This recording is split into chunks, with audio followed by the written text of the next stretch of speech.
And we are live, ladies and gentlemen. Welcome to the live stream. I am your host of this 3-hour live stream, Rafael Ibarra.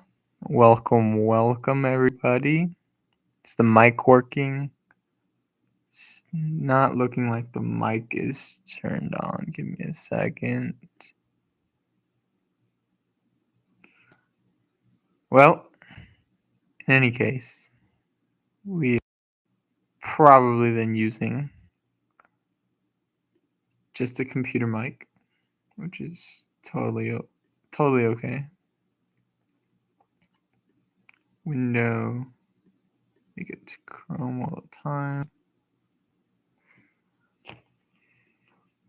Log into Best Ball Overlay real quick. If you guys don't know about Best Ball Overlay, shows you all your exposures. Going to drag that, download into there. I'm going to log into my account.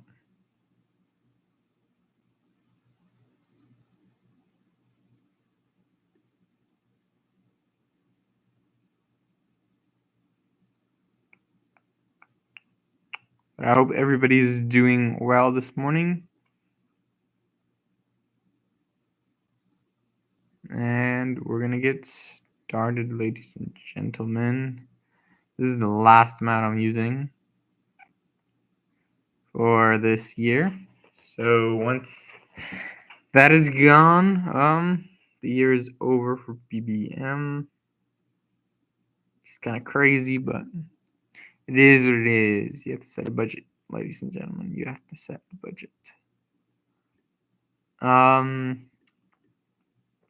now I'm in 3 marathons, 2 slows, and the next big draft I'm not going to get into unless it's $3, $5, and then I will do maybe 1 or 2 BBMs more, and for sure I want to get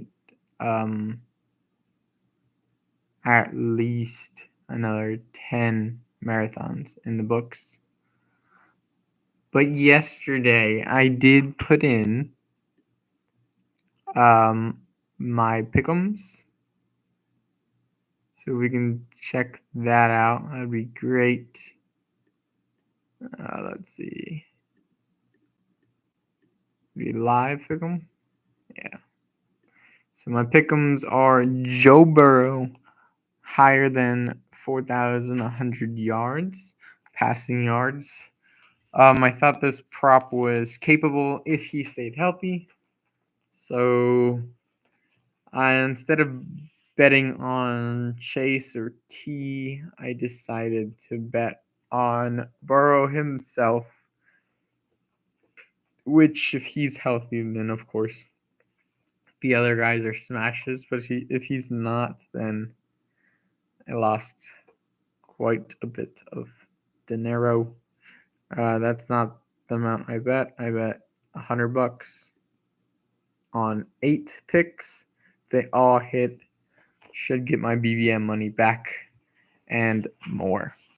The second pick I chose was CJ Stroud, higher or lower than 4,175 yards. I think that's obtainable also for him. I think these two, Joe Burrow and CJ Stroud, will be in the playoffs. We'll be trying to hunt for that number 1 seed in the AFC. I think they will also be working for the MVP of the year.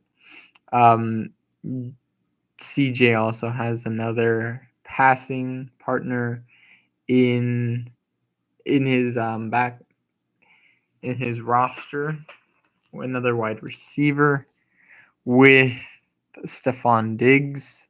If Tank Dell stays healthy throughout the year, and if Nico Collins also stays healthy, and if Joe Mixon just gets a couple passes off for quite a bit of yards, we are going to see a lot of yards potentially for CJ Stroud and Joe Burrow. They could be in the 4,500 range, and I wouldn't blink an eye. Nico Collins over 1,000 yards. I think this is obtainable. I think all his wide receivers can get over 1,200 yards. I bet Tank Dell over 5 touchdowns. That is a decent prop. I think that's one of the more difficult props. I think will be harder to get to try and bet on. Maybe I shouldn't have, but I was betting on CJ this year.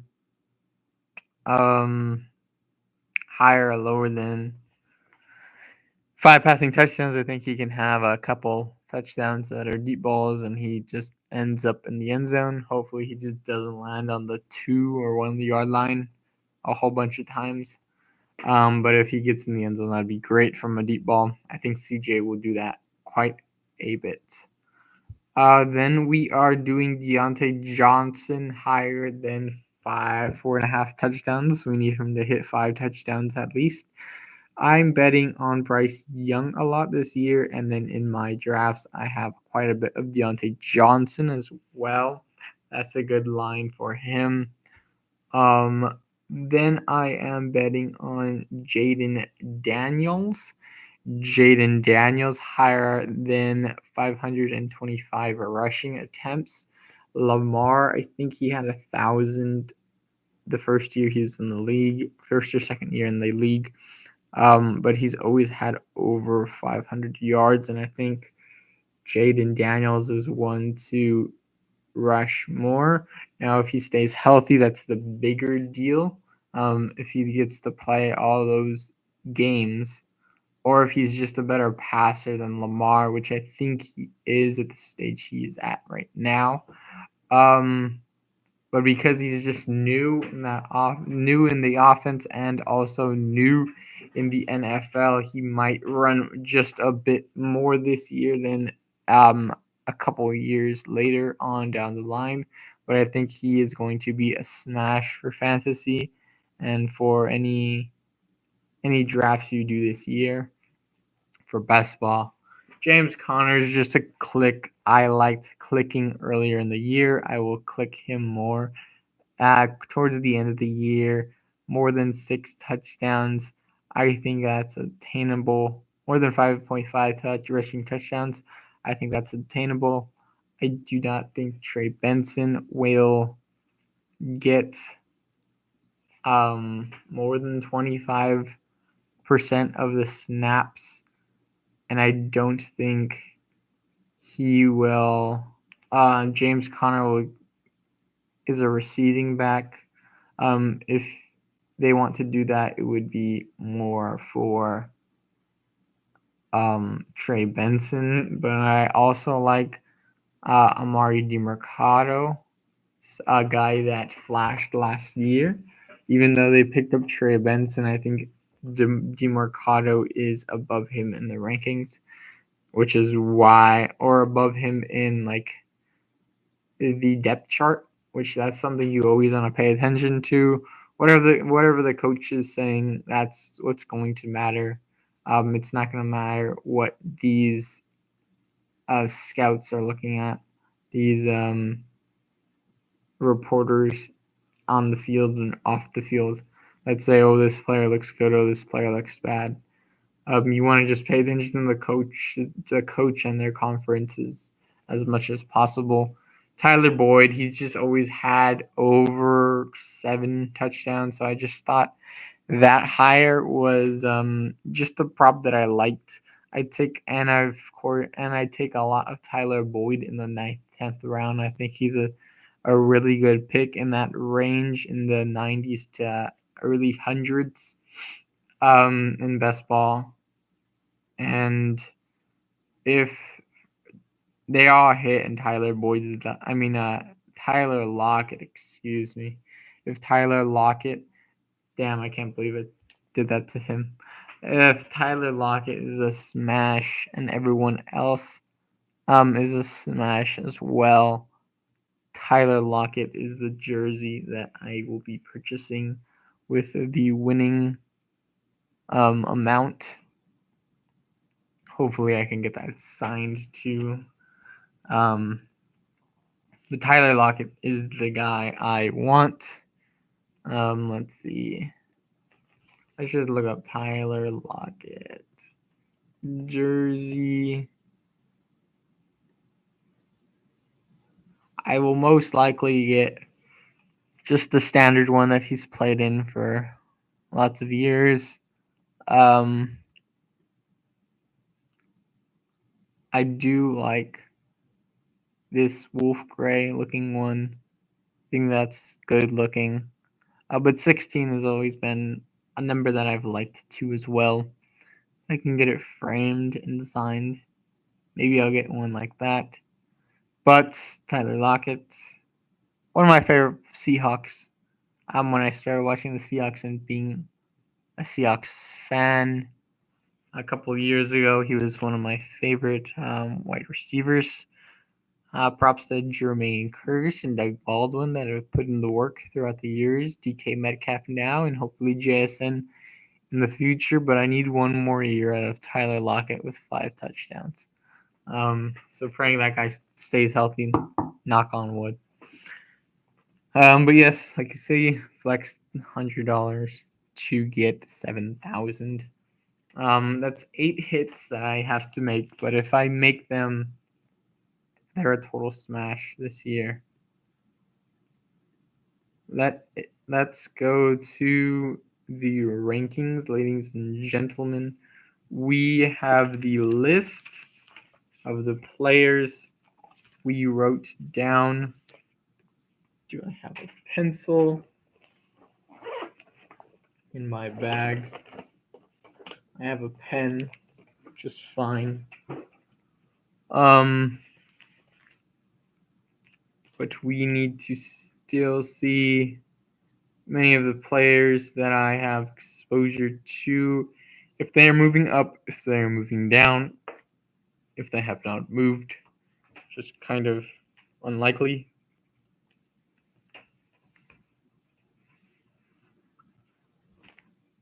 And we'll talk more deeper on the players that I am purchasing more and the players that I am purchasing less, and the players that I think will be standout players. Let's see. We ended on, I think it was Keenan Allen, I believe. He was in the 6 range, 6%.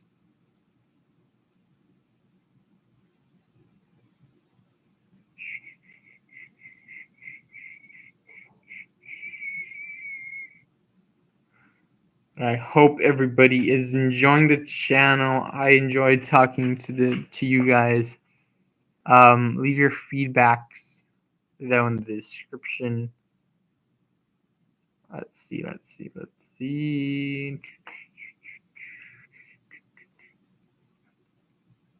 We're gonna Google his name, see where he's at, or search his name. Keenan Allen, 7%. That's 7%. Let's see. So maybe I'm lower on. Yeah, so we wrote down Jahmyr Gibbs. That was the last name we put on here. Probably need to write down J.K. Dobbins. But this is the list, right, that I need more guys on that I haven't been clicking. Once I get to...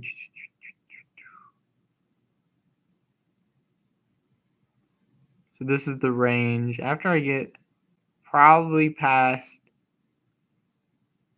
Probably on CMCs where the guys that I'm more or less like. So I'll add a couple names to this list and I'll keep going.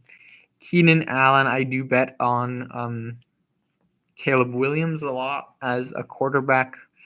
I think that range after starting with CJ, going to, I want to say, Jaden Daniels, I like.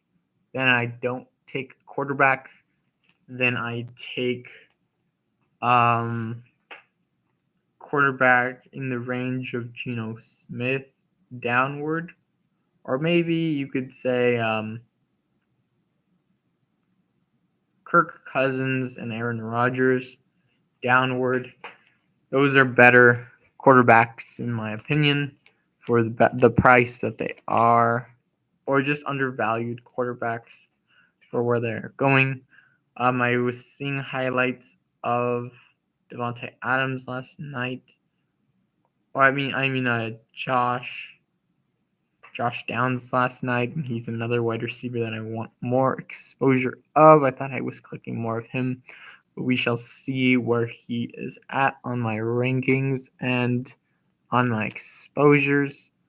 But Keenan Allen, we got away from Keenan Allen. Keenan Allen, if he stays healthy, he will be a smash in the 5th round. And especially if this Bears team and this Bears offense knows what the hell they're doing. If they just get the right guys the ball.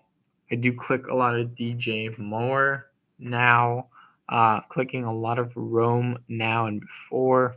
I think Keenan Allen might just be that boring click I start to do, especially if he climbs in that Christian Kirk range right behind him. He's going right behind Christian Kirk more or less. I think I need a little bit more Christian Kirk shares if this Jaguars offense is that good that I think they are. But Keenan Allen is a player that I have a decent amount of. I'm okay with him. I would like to see who I have with him, and I'll go by that. If I like the players, and I won't get more of him, but I was looking at a lot of the teams I have. A lot of the teams are kind of the same, more or less. A lot of Tyler Lockett, Gabe Davis in the 4th and 5th, as 4th and 5th wide receivers, which kind of makes me nervous. I do like those players. Their offenses, if they smash, they smash, but if they don't, they don't.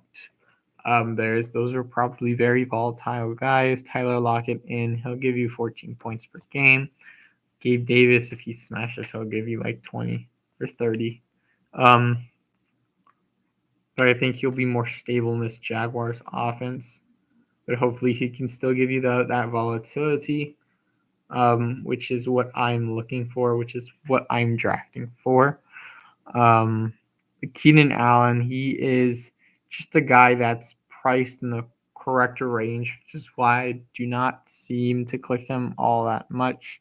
He's with the rookie quarterback. If the rookie quarterback does struggle, he will also struggle because of that. Even if Caleb doesn't struggle, if the plays aren't set to him, like we saw in Seattle, like we saw with JSN, he could be a player that just could not produce and outscore his ADP where he's at. He's just a difficult click in general. I'm moving on to Romeo Doubs. I think Green Bay is very underpriced. Well, I think the guys that are overpriced, and I think the guys that are underpriced.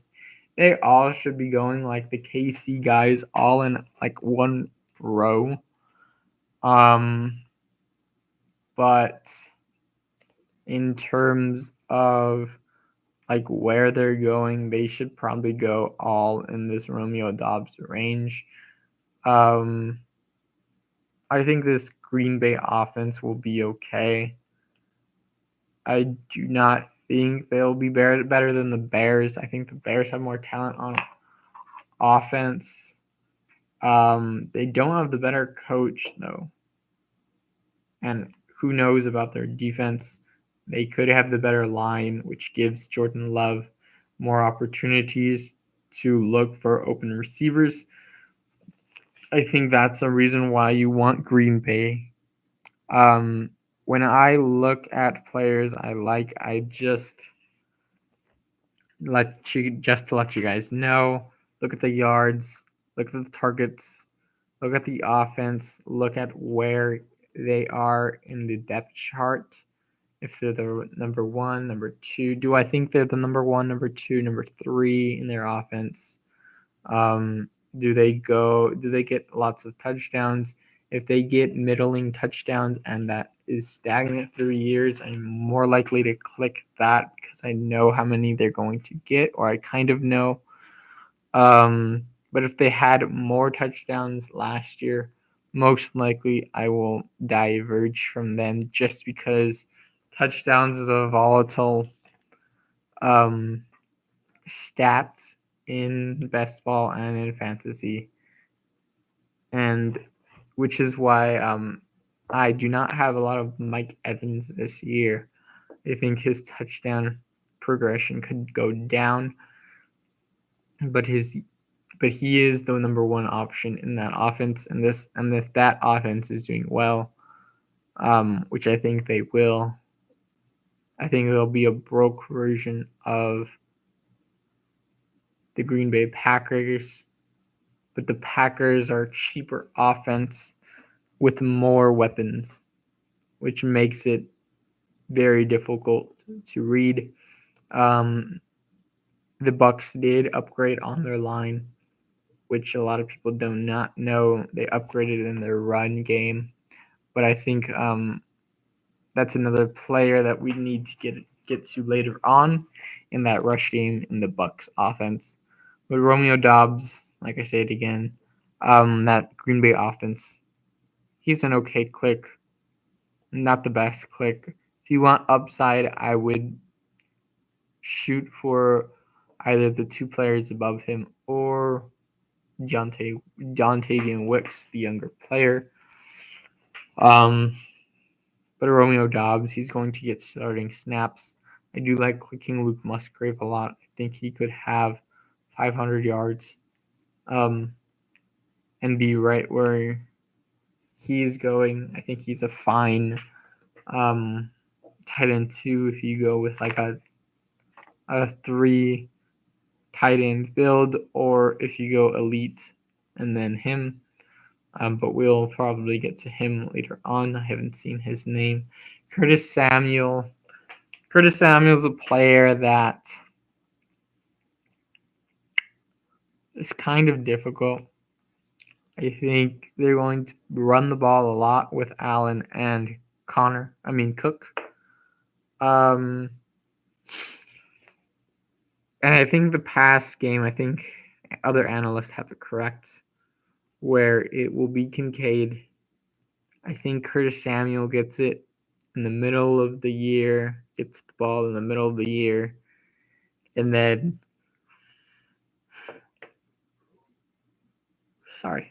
in the middle of the year, and then after Keon Coleman gets more of the breakout receptions.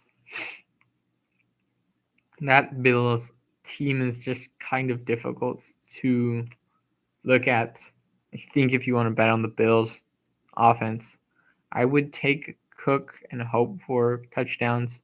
Hope touchdowns go his way, and then bet on Josh Allen, of course. Bet on him spiking in the right weeks. In terms of receptions, probably Kincaid. I think he's a bit high.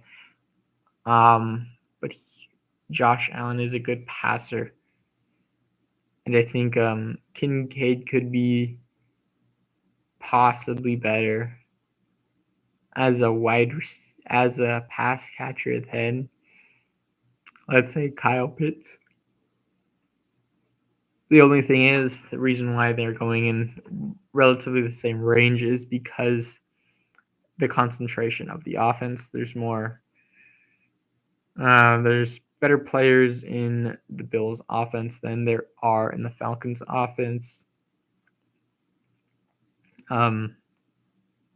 Kincaid can also be a better target, though, if you're really looking at it in terms of a philosophical point.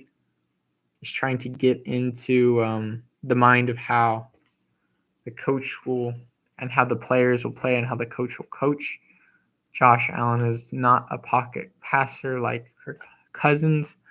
Therefore, he will scramble little bit more, and hopefully their pass catchers like Kincaid and Curtis Samuel will get more open for Josh Allen. That was a little bit of a rant for Kincaid. Not so much for Curtis Samuel. I think the 8% on Curtis Samuel is just fine for me now that I think about it.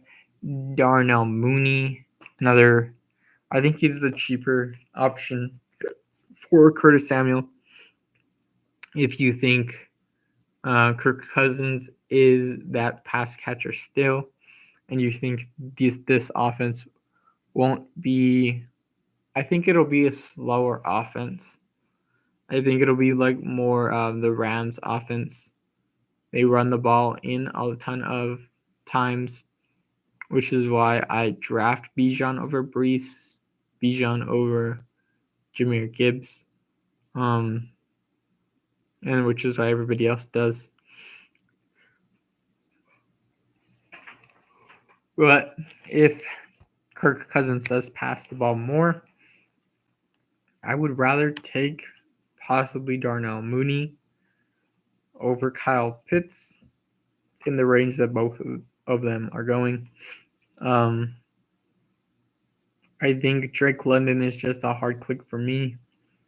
I've never been a fan of Kirk Cousins, but that's just because I'm a guy that looks at the playoff performances and sees what they do more or less in the playoff performances. I'm still relatively new to this fantasy game. Played last year. Didn't bet, but played. And Kirk Cousins wasn't a player that got lots of fantasy production for himself, but for his wide receivers, he did. And that's a reason why maybe I should be on Drake London and Darnell Mooney more and Kyle Pitts. But I think Justin Jefferson is far above, and he elevated Kirk Cousins more than Drake London can, which is why I haven't clicked very much Atlanta besides Bijan. Like I said before, Bijan could be going where he's going next year, but even going higher. If, let's say, Tyreek doesn't produce, CeeDee Lamb and the Cowboys don't produce as we think they will, CMFC drops back, we could be looking at Bijan as the 101, which is why I have 8% of Bijan. I think I would like to get that to 10%, but and he's moving up steadily. James Cook. I talked about the Bills a little bit before I talked about Atlanta. The Bills are a team that I think James Cook will get the ball more. I think the split will be more like the Bucs split, where Cook gets 75% of the work. But if you're thinking of like what offense to choose, I would slightly choose Cook over White. Cook did have a better, he did rush better, was more explosive. He just didn't get in the end zone. If you're betting on touchdowns, like I said, always look at the lower touchdowns for running backs and lower touchdowns for wide receivers, And if you think their offense is good, hopefully that spikes for you and you get lucky there. But James Cook is another click that I would like more, but he is steadily going up, and I kind of do not like that. That range and why in running backs, if I don't get a Bijan, Brees is a difficult click for me. But I did talk myself into it last stream that Brees could be he could outproduce his ADP in the range he's going. But Kyron is another running back that I just like as a hero RB. I do play a lot of hero and modified RB, as you see here. Double anchor sometimes. If I do not go tight end, I just like the falling value of the players that come to me. But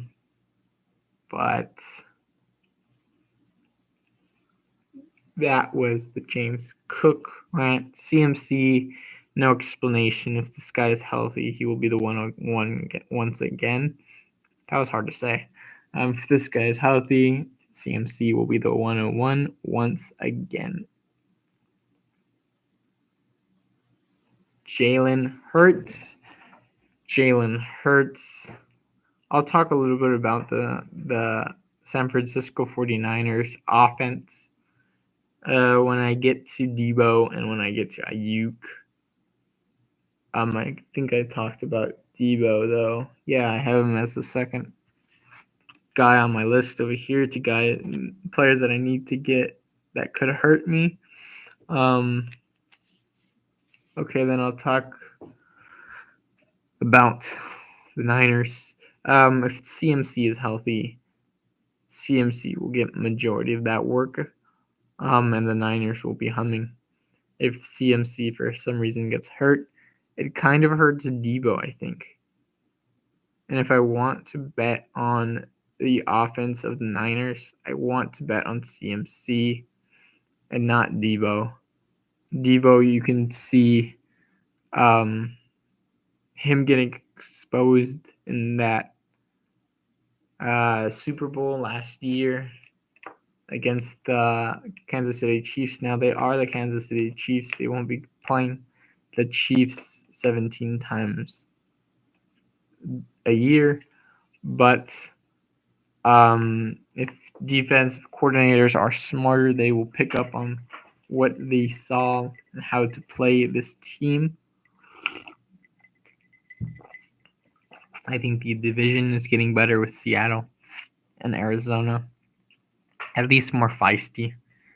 They'll be in more pass-heavy games, which is why if Ayuk stays, which is why if Ayuk stays in San Francisco, Ayuk will be the play that I like. But I've gotten off Ayuk a little bit just because of the uncertainty. Maybe a trade happens. But Ayuk will definitely be a play if he goes to Washington. If he goes to probably not Pittsburgh, I'd have to see where he's going and which guys are going around him. But I think if you're to bet even Ayuk versus Pickens I like by himself, but I think Pickens is a lot like Drake London. No target competition around him. Of course, he can do good, but if he does have target competition around him, at least better players around him in that offense, I think he'll just be like a T. Higgins, where Ayuk is the number one, the alpha in that offense. So I'm still waiting on that Ayuk clarification. But CMC, I think if Ayuk signs with, and this is another take that I have for San Francisco. If Ayuk signs with San Francisco, it means that the Ricky Pearsall click is not it, I would say. And the Deebo Samuel click is also something I could be correct on. They could be more willing to throw the ball to Ayuk if CMC gets hurt. And if he doesn't, I think, and if they sign Ayuk, I think just passing more with Purdy going into his third year, Shanahan could be more inclined to trust Purdy in the passing game. I do not think Purdy is a horrible quarterback. I think he's in a really good offense with really good players around him. With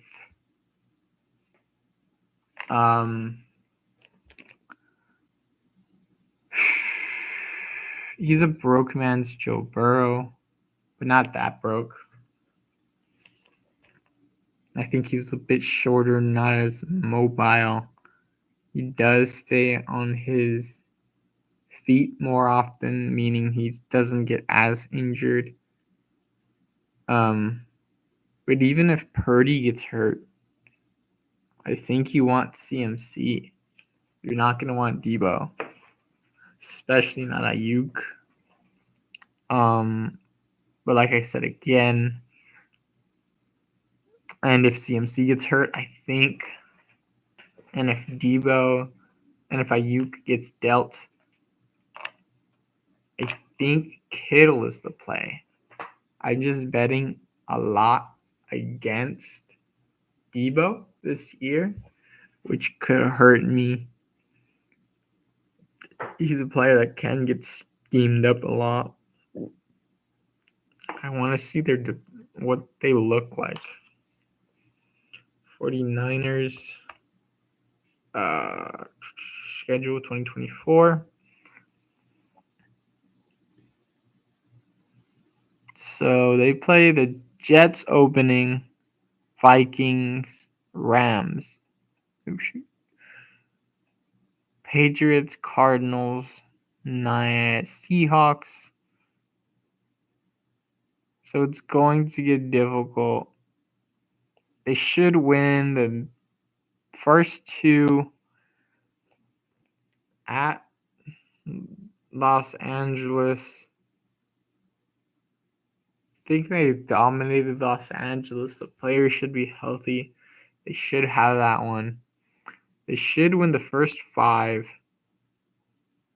maybe even 6 against Seattle. I think they lose to KC. I think they beat the Cowboys, beat the Bucks. I'm just thinking about if this team is healthy. I think after the Bucks, Seattle, I think, comes off a bye.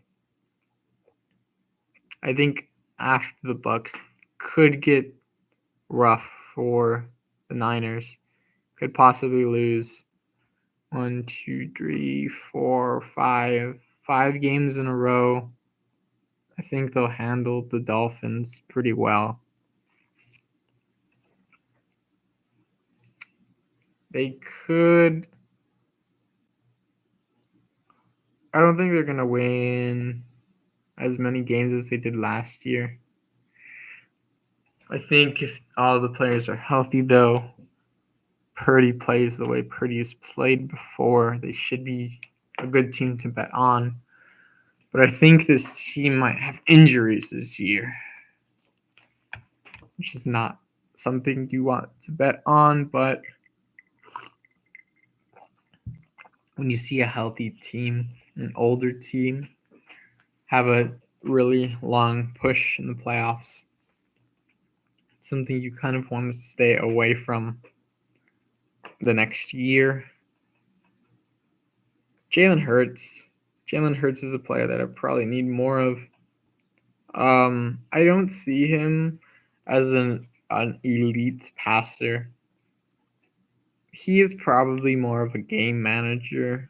I think their offensive coordinator after Shane Steichen left has gone down, which has made him less valuable of a quarterback, in my opinion. I think I'd rather have Joe Burrow and get a better tight end, or get a better running back, or get a better wide receiver in that range where he's going on underdog, Jalen Hurts. But A.J. Brown and Devonta Smith, two wide receivers that I haven't been betting on. I think I need to. Now that I'm thinking about it, I think they are on this list also. Saquon is also on this list, so the Eagles in general, they most likely will be better than their division.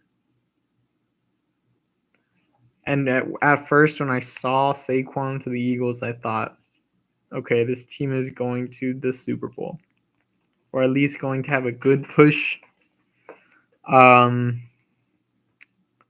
But the defense of the Cowboys maybe could be better than we think.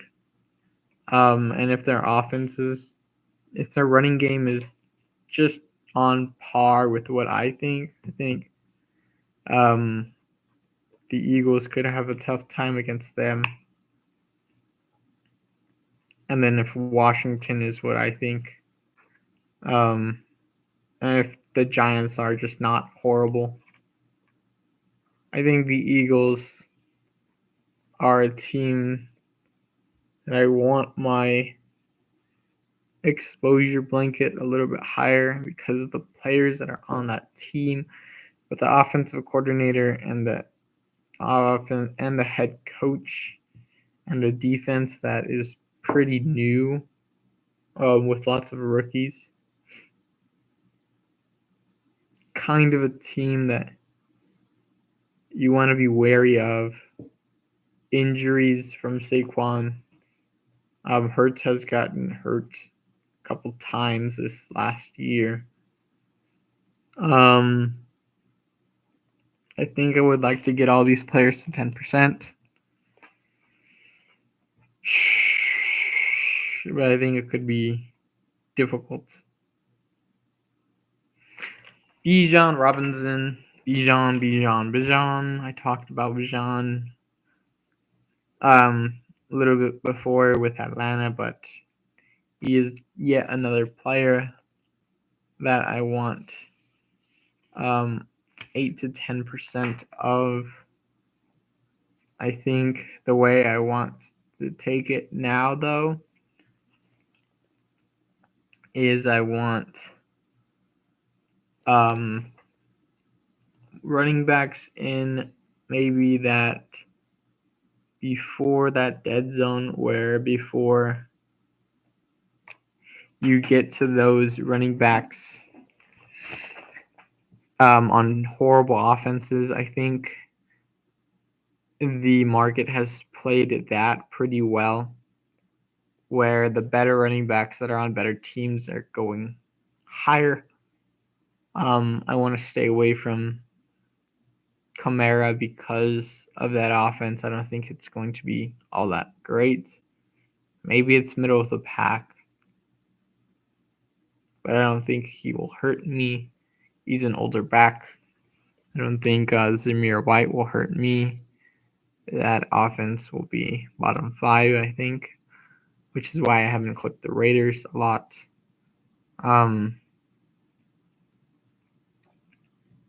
Let's see. And I'm on Bijan again.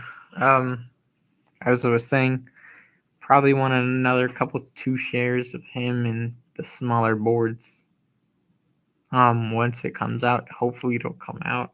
If not, kind of have to get him in the marathon, which I'm okay with. I think I do have a couple clicks of him in the marathon, if I'm not mistaken. Let's see. Kyren.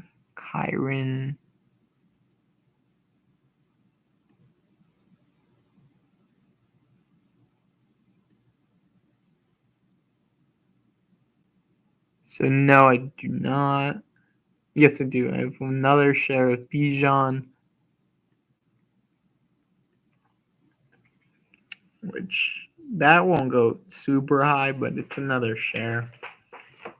And I'm in the hundreds, so it's probably about right. Maybe 2 more shares the marathon if I can't get it. A puppy draft or a puppy tournament if there's no puppy tournaments anymore. Ben Sinnott. Ben Sinnott is a player that I've clicked a ton. I just see Ben Sinnott. I'm like, okay, Jaden Daniels I have. I'm going to take Jaden Daniels. I think the pivot, though, will be Scary Terry. Unless Ayuk comes down to Washington, then I'm going to get all the Ayuk.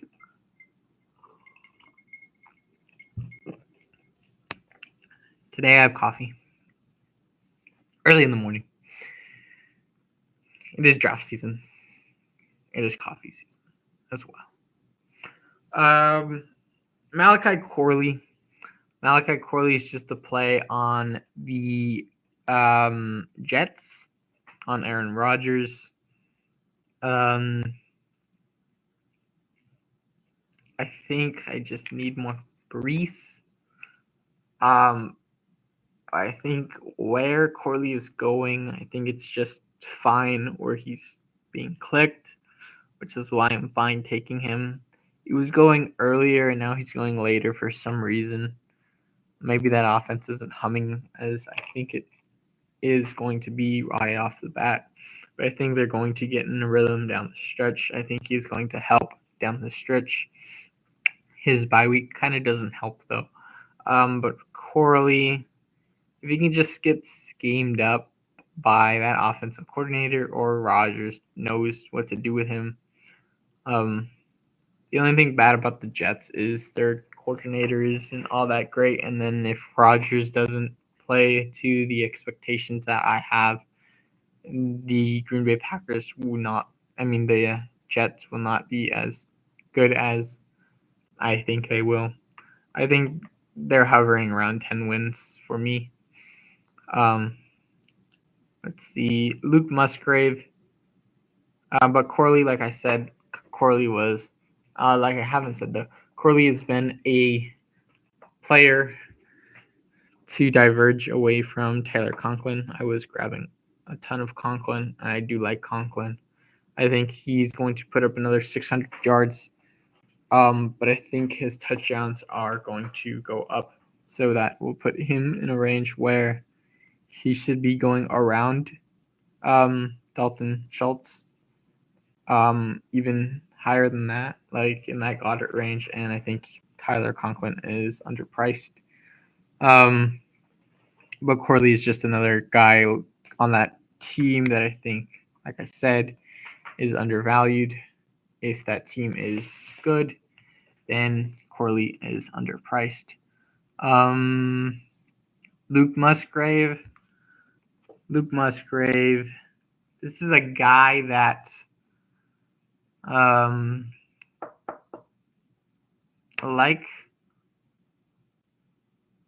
I think he's just, if he can be like Dalton Schultz, but if Tucker Kraft comes back, it will be hard for him to be that guy.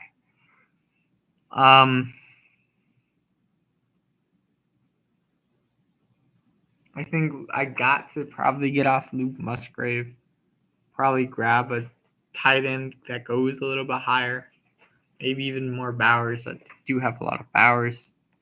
We'll get to that. There's just a lot of competition in that offense for targets. I just want like these middle of the pack tight ends to hit like more yards than I think they will. Maybe the play is Cade Otton in the later rounds, but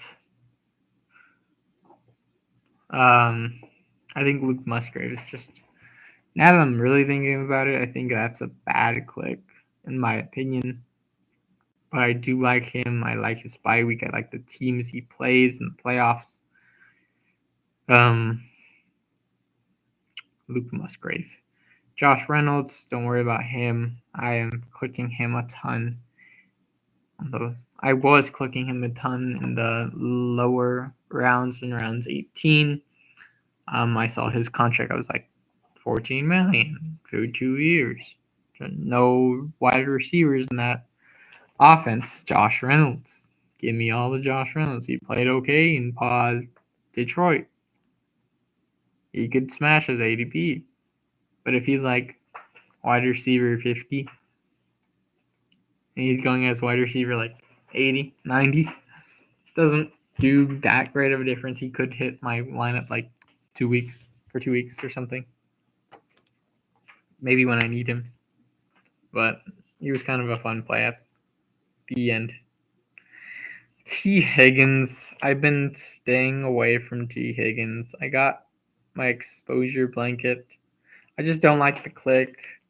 I don't like him as a wide receiver 3. Would rather him as a wide receiver 4. Just because if Joe Burrow doesn't hit, if he gets freaking hurt again, then T gets hurt. I'd rather click Yoshi or Burton, or just reach on Jamar, get a running back like Chase Brown. Maybe T's just a click that I need to be clicking more. He can put up 1,000 yards. It was going in the second round last year, second, third round. But he didn't put up like more than 1,200 yards, more than 1,100 yards. Let's see his stats. T. Higgins.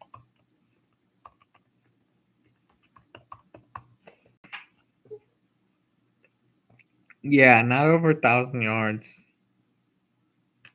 He has that 5 to 7 touchdown range, which is pretty okay.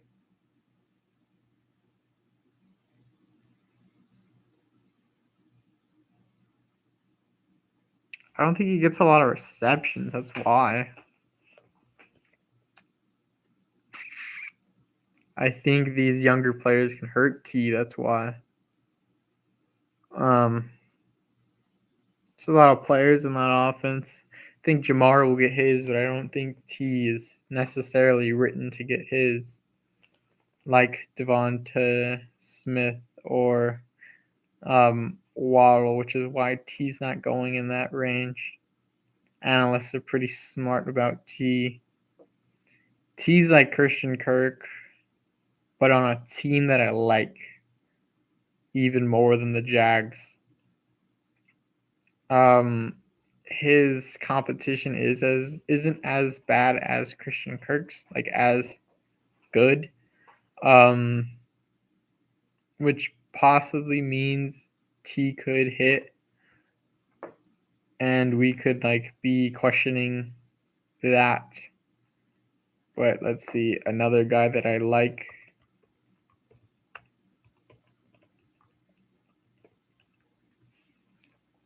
But Michael Pittman Jr., he's the number 1 in his offense. A guy that goes in the same range. He has put over. He has more targets. He has more yards. I don't think the touchdowns is there. Maybe that goes in the T. Higgins range. Who knows? That's a difficult one. But Amari Cooper definitely has been putting over 1,000. Yeah. I mean, he could be bad this year though. There's no Flacco, and if Deshaun goes down, even if he puts up this 72 receptions, 1,000 yards, 6 touchdowns, I think that's pretty cool. I think that's pretty good. I think I'd rather click Amari, seen better production over the years, than T or Pittman.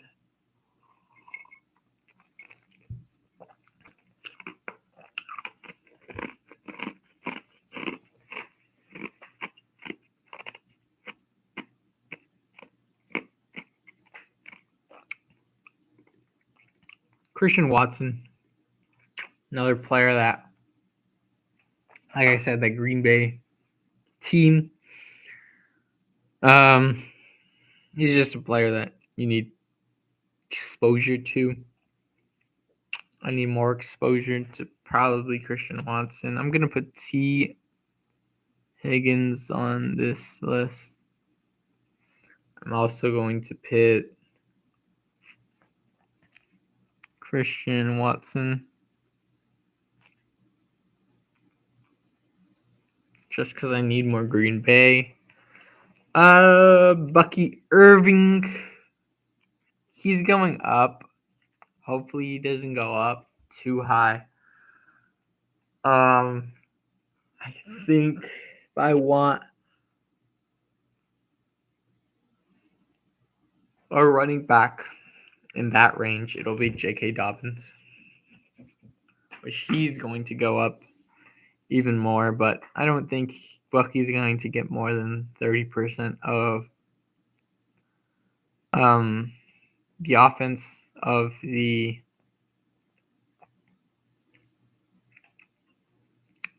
carries, targets, just 30% of the snaps in the backfield.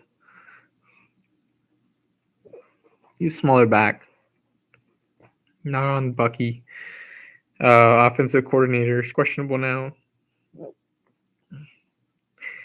Tez Walker, gotta stop clicking him. Gotta find another guy in the lower range to click. Kamani Vidal going lower, which is nice. Would like him like lower than Dobbins, so I can get both him and Dobbins. That would be an interesting backfield to handcuff. Really staying away from Gus Edwards, most expensive running back in that offense that I don't think is going to be top 15, top 20. In running percentage, yes, which is why I'm clicking that J.K. Dobbins player a ton, which is why I'm clicking him more now than I was. I had the thought, what if Dobbins is just Raheem Mostert from last year? But he could just be Dobbins from last year, which is kind of scary. But if you want to think like you're right, I think Dobbins is more the play. Kamani Vidal is like, oh, he's change of pace guy, and Gus Edwards is still like out for a ton of time. Braylon Allen, betting on the Jets. If I don't bet Brees, I bet Allen, which I bet Allen maybe more than Brees, which is not good. Trevor, probably won a little bit more than Trevor. He has a little bit of rushing upside in the end zone area, which is quite nice. If they don't have a running back, they might play a lot of read option in the red zone with Travis Etienne. Maybe Trevor gets more touchdowns. But I do have a big bet for the deep ball in that offense with Gabe Davis. You'll see that soon. I think I might want to hedge just a tad bit more with Brian Thomas Jr. If he is good, but they are saying he's a little bit raw, which is why they have Gabe Davis this year. The Jags are in that window where they need to be hitting the playoffs. And they did pay Trevor, so hopefully he produces like we think he should produce. Amon-Ra St. Brown, getting a lot of more of Amon-Ra. Amon-Ra is interesting. I just had a take not too long ago. I shared it on Gretch's live. I shared it on Leah Murphy's live, but I do want to say it here.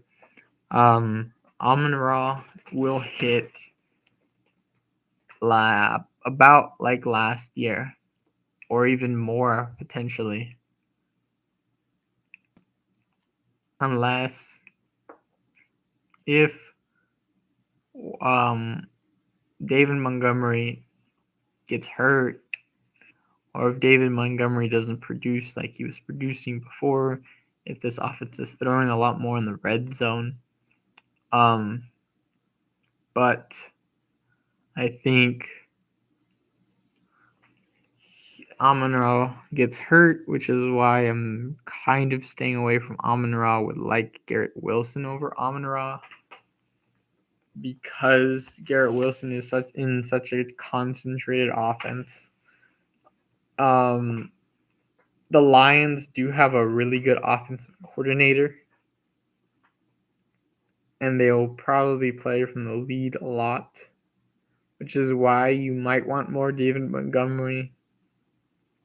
But if Jameson Williams comes up also, he takes targets from Amon-Ra and Laporta. Amon-Ra St. Brown is just an interesting click because he is a top 5, top 12 guy in best ball. Sometimes top 3 if you want to get different. Can fall to 8. But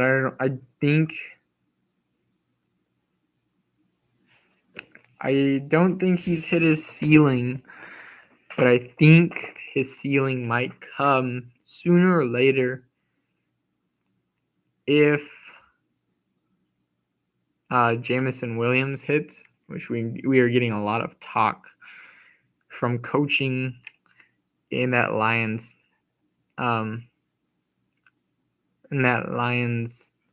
coaching staff about Jameson Williams,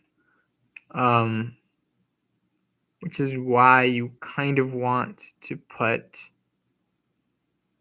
the even amount of eggs on Amon-Ra. I think if I'm thinking more, I want to get maybe AJ Brown ahead of Amon-Ra, because we've seen him produce with Dallas Goedert and Devonta Smith.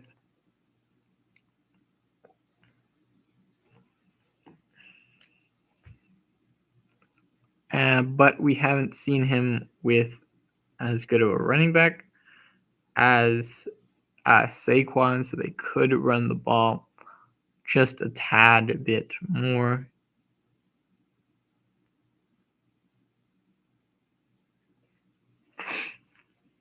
AJ Brown, Amon-Ra St. Brown, Chase Brown, all these Browns. Hard to keep up. George Kittle is a guy that should be climbing if Ayuk gets dealt. I think if Kittle was going like a round or 2 behind, I would get him every draft. He gets targets. He's a yak monster. Plays his dick off.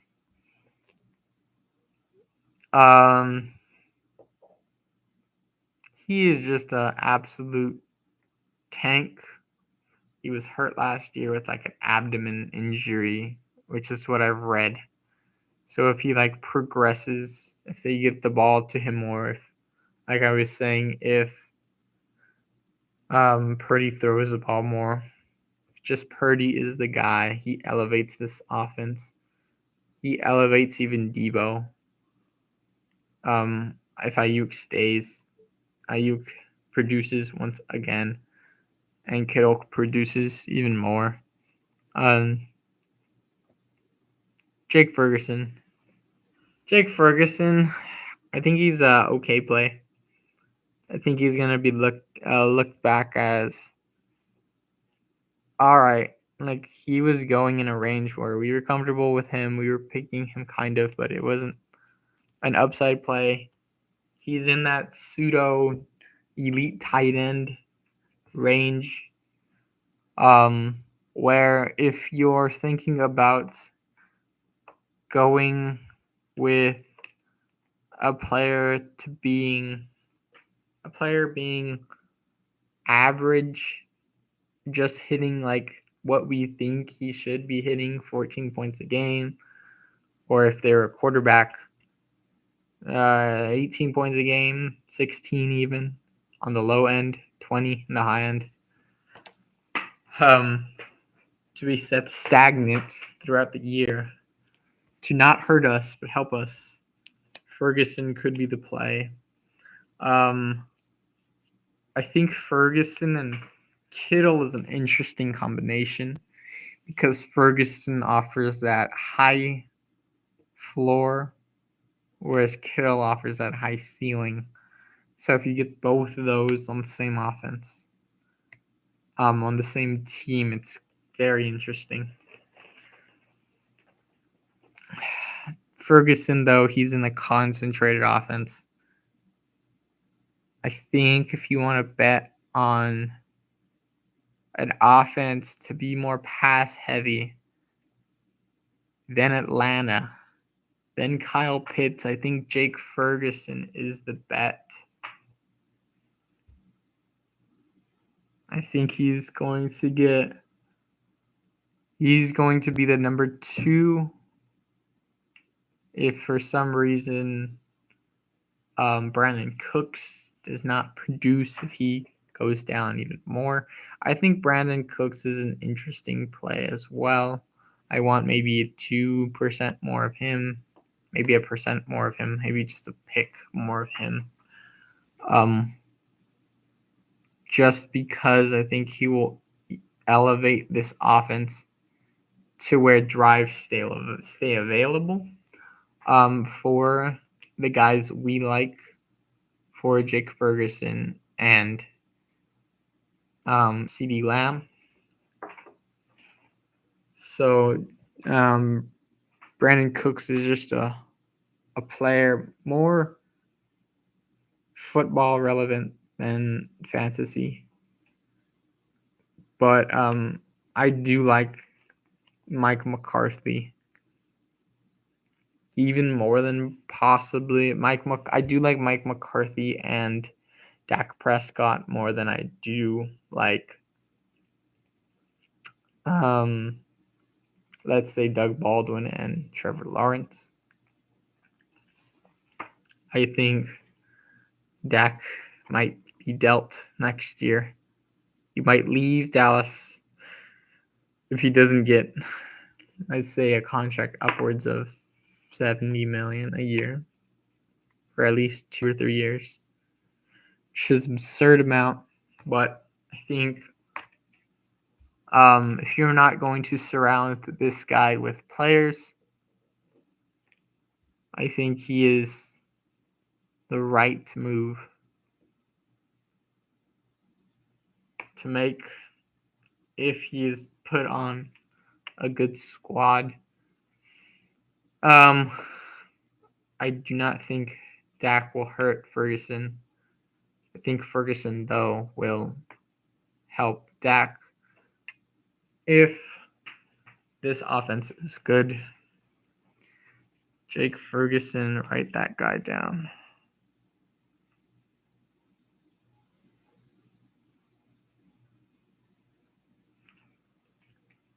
I will be watching a lot of Dallas Cowboys because Pops is Cowboys fan, so he will be on my radar. I think in fantasy, like a 10 league team, where if you want a better quarterback, if you want better wide receivers and better running backs, I think Ferguson is just a really good play.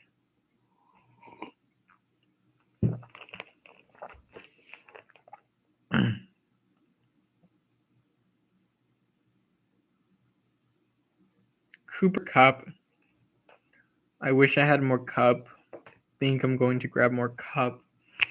If this Rams team is good, like I think they will be, they stay healthy, which I think they will be, Kupp should hit probably 1,000 yards, 5 touchdowns. Puka will be in that 1,200 yards and 7 touchdowns. Kyren will be in that 1,100 yards, and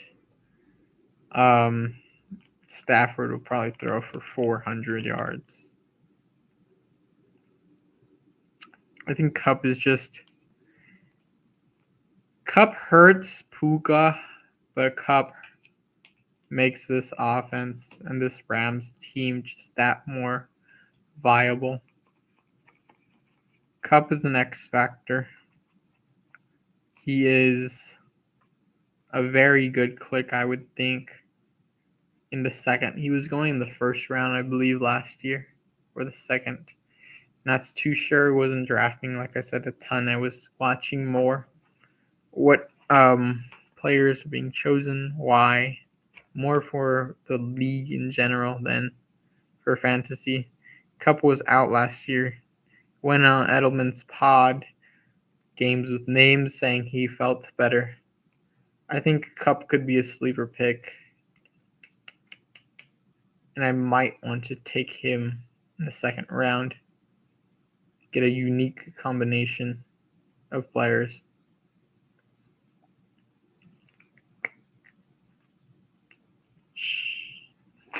David Montgomery, talked about him a little bit. David Montgomery.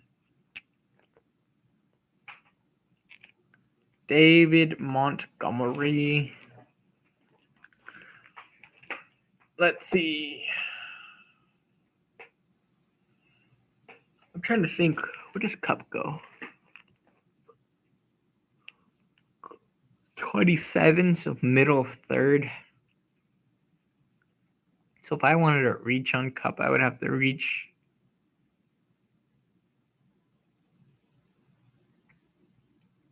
Man, he's climbing. He is climbing. If he falls, he's got to be a click that I click more. All right. David Montgomery. I think Kupp's way ahead of T. Higgins. David Montgomery. He could just produce what he produced last year, which makes this offense viable. But if he doesn't, he's kind of a bad click, which is why I've stayed away from him. Gibbs goes super high. Amon-Ra super high. Laporta super high. If those guys hit like we are thinking those guys will hit, Montgomery should be in a lower tier than where he's going. Possibly in that James Conner tier. Possibly lower than that. I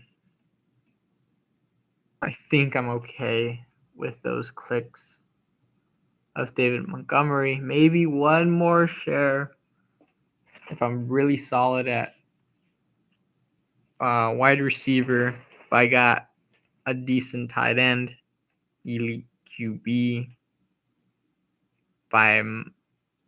If he's there, if he drops a little bit, maybe I'll scoop him up.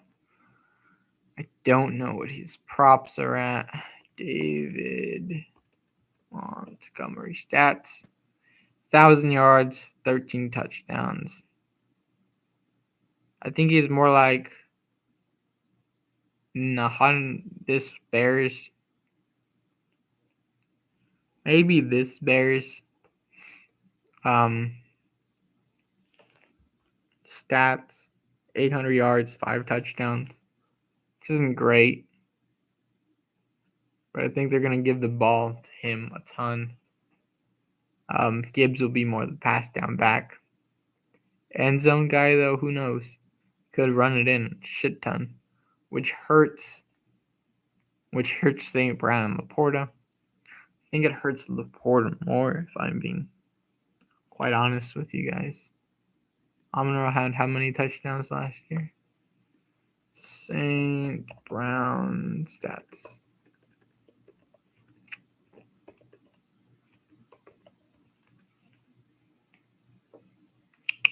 Ten touchdowns. Wow.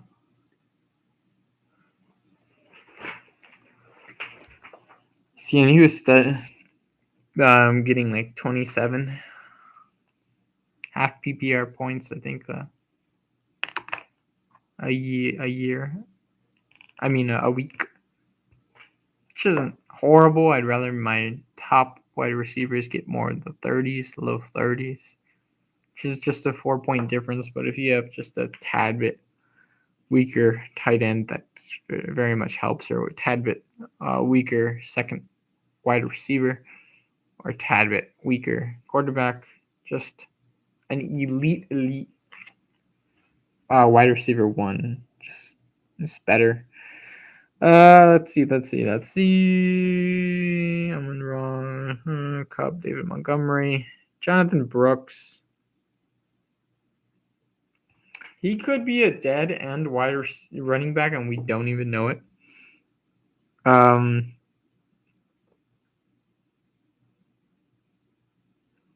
I think I've said it before. Nick Chubb, better offense, possibly. Better O-line, even though it's coming off a worse injury. Seems to have more positive news.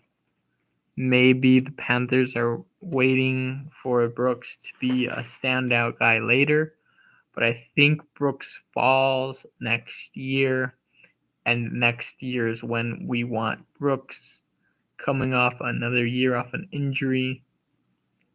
Unless Brooks hits, then he hits. But Brooks has to hit where he's even higher. I think he's a question mark. I'm being frank with you guys. I think I want to write down maybe players to be questionable about.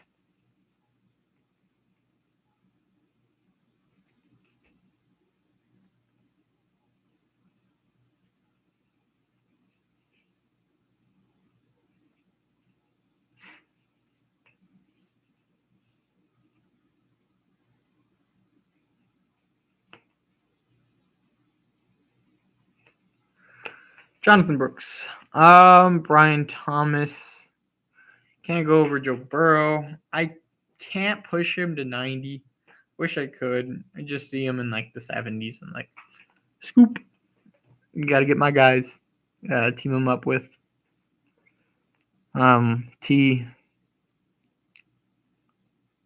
I talked about Burrow though in the stats. Burrow's going to hit, if he's healthy, knock on wood, 40 touchdowns and 4,500 yards. I think that's not out of the range of possibilities for buzz cut blonde Joe Burrow. Joe Shiesty. It's my guy. Probably get his jersey too. Shit. Brian Thomas Jr. He's just a hedge. I'm gonna write my hedge players too.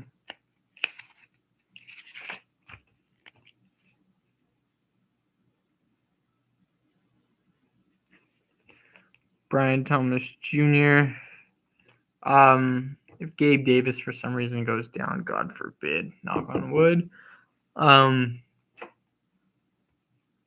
Kirk is just Kirk, and Evan Ingram is kind of Evan Ingram. I just think Trevor is just a deep pass guy, hero. Try to throw that deep ball. I think that's more the Doug Baldwin type game as well. Run the ball, deep ball, play action, crossing route.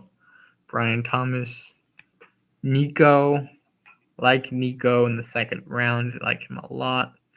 Think he can massively produce like 1,200 yards and we won't blink. Hopkins is dropping. Grabbed a bit of Hopkins. I think Ridley is a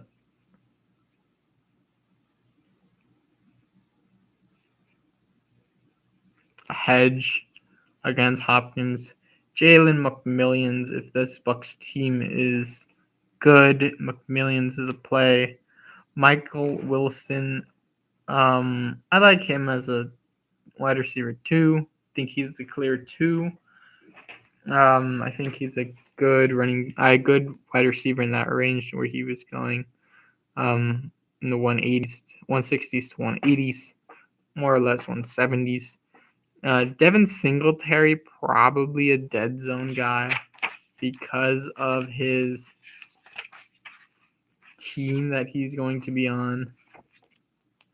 Probably just want to not dive in too deep on the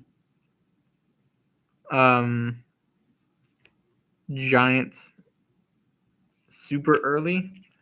But if I do, I want to be correct on Neighbors, and I think I have a lot of Neighbors. I think that's right. They're in the 19% range. So we're getting there. We are getting there. CJ Stroud, he's dropping, which is kind of nuts. Think he's going to outproduce. Think he's going to be in the running for MVP this year. Could be like Joe Burrow, 40 touchdowns, 4,500 yards. Jamar Chase,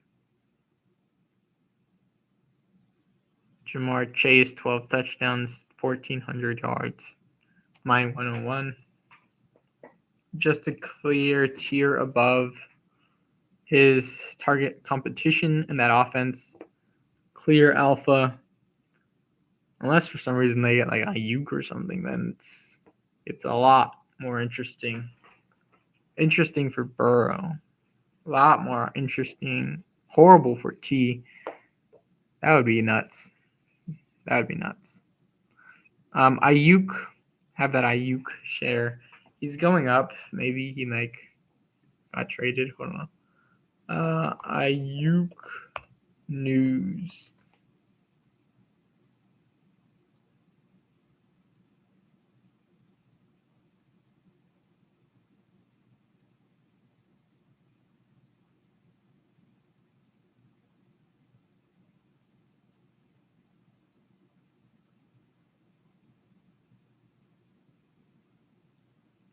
Contract negotiation ended. Wheels up for Ayuk.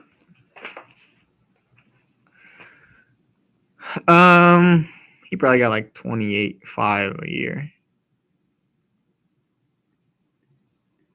You know, they might have given him that DJ Moore deal.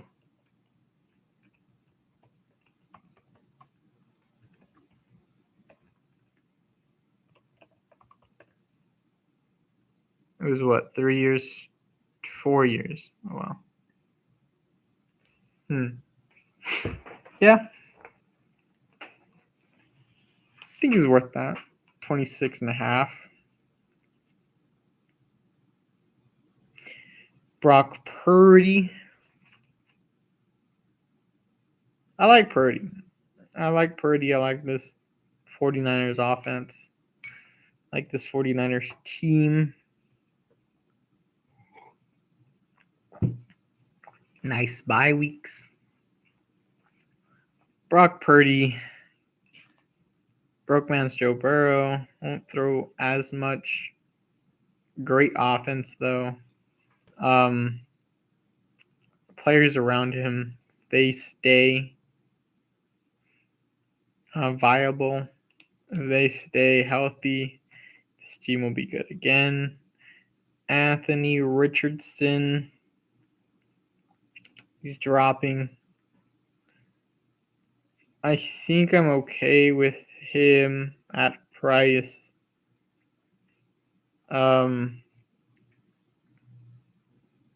He's difficult because Gretsch laid out a very interesting stat. But the coach said, I'm just going to let my guy run. I think Richardson, we haven't seen as much in the past game. I think if he's good, he evolves Josh Downs. And Pittman, AD a little bit. Don't think he gets as much work as we might think. Helps. I think he just helps the overall offense if he's good. If he's not, he's just there for rushing volume. Maybe even gets hurt. He's just Deshaun Watson all over again, especially with that shoulder injury. That injury kind of scares me a lot more for Richardson and Deshaun than as opposed to like a knee injury. Because you can have surgery and if you like pop it out, you can pop it back in. It's just very difficult with shoulders. Just lingers. Tyler Boyd, just like the Josh Reynolds click. Bad offense. I mean, if Hopkins goes down like he did, he's there as the wide receiver too. Kyren Williams is there as the running back that I want more of. I have 12%. Probably want more Kyren, if I'm being quite honest. Would like to be that 15%. DK Metcalf. It's funny I call him DK. DK Metcalf.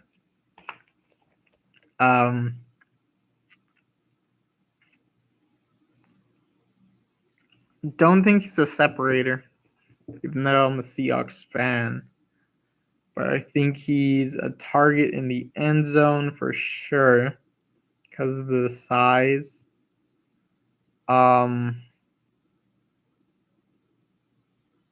Very hard worker, good on the run game. Very good player. Very good offense if offense works. Wide receiver 1, but not as clear. 1,200 yards, 9 touchdowns. His ceiling, his floor, 1,000 yards, 5 touchdowns. Which, if you're betting where he's going, he's about going in the right range. Maybe he should be going in the 2s with Cooper Kupp. But those are 2 players that are very interesting to get together.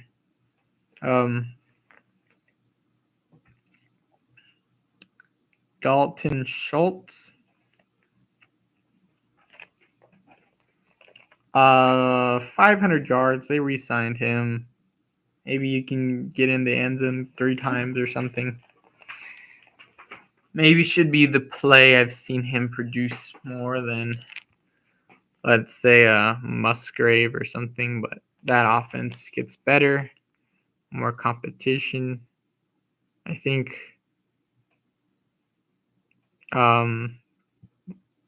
Schultz could not produce as much as he has, but they do sign him to a deal.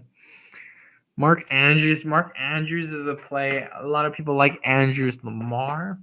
I would rather do Andrews, Jaden Daniels because of the rushing. think he's the better passer. Mark Andrews, I think I'm more fine Andrews alone, to be honest with you. A lot of people have Andrews Lamar. If Lamar doesn't, for some reason, pan out, Andrews can go through for you. Let's see, George Pickens. Pickens is on a hold for Ayuk. Ayuk gets dealt. Pickens is the play. Would like then maybe a couple more shares of Pickens. I think he's in the fine range. I think his upside is like 1,100 yards. What are his stats? George Pickens stats. Okay. 1,100 yards last year, which is great. He could probably hit that 5 touchdowns. Maybe more targets, maybe like 1,200 yards, which should be nice. I like him over Christian Kirk. I think that offense possibly better than the Steelers. Than the Browns. Younger version of Amari Cooper, but Amari Cooper has done it a lot longer.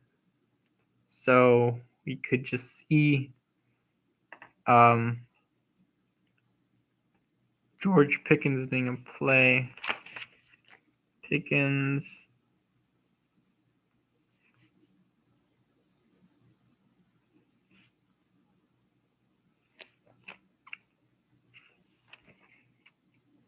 Jonnu, think he's going higher, but I don't think he's the play in that Dolphins offense. Stick to Waddle, stick to Tyreek. Oh. Maybe Odell later on. Especially those running backs. Good offense. Push the balls down the field. Jonnu can maybe get that 500 yards. Maybe. Probably more or less 400. Puka. I talked about Puka a little bit. Want more Puka, I think. I think if we were to bet Puka or Garrett Wilson, maybe more Puka. I wrote down Puka probably because I want more Puka. I want more Rams for sure, though. Now that I'm really looking at my exposures, I have a good amount of them, but I do want more. I want more. Jaylen Warren, want more Warren. Now we are getting to the my guys. Everything is going up, which I really like. Puka's going up, Warren's going up, Conklin's going up, Roschon's going down. Roschon, I've heard from the Pound he is probably most likely their second back. He's going down because he probably didn't get featured last night. Didn't watch the game. My TV's not working. I have to see what's going on there. That's the Roschon click. We are an hour and a half in, and we haven't gotten a draft. We're still going through these exposures, and it was only half of them. We still got to go through my rankings. This is going to be a long one, another 3.5 hour possibly. So go get you guys' popcorn. Hope you guys enjoy. Smash that like button. Hit the subscribe. Hit that bell button as well so you know when I'm going live. Roschon. Pick up more Roschon maybe. Good offense. Concussion injuries though. Jerome Ford was clicking him a lot. Then I went and just got on the Nick Chubb bandwagon. and I stayed on that wagon. So because the third back is out in that offense, I think I want more forward. Garrett Wilson, 13%. So I have more Garrett Wilson than Puka, more than A.J. Brown. I think I want maybe another pick. Well, I have a pick in the slows of Garrett Wilson. Maybe I need to diverge from Garrett Wilson a bit. Just bet on better offenses, better offense head coaches, offensive coordinators. Maybe Brees is the pick instead of Garrett Wilson. Tony Pollard was clicking him a decent amount. He's going up, which I like. Which is why my CLV looks a little bit lower.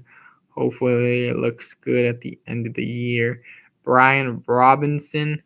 If this team is not good, he could be a dead zone guy, just like Devin Singletary. I have a lot of those two on the same team.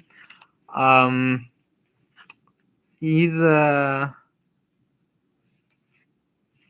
interesting click as well. I think he's better than Eckler, but I think I want more Eckler to hedge against Robinson. I know I want to hedge against Robinson just a tad, but I think my Terry McLaurin pick is that.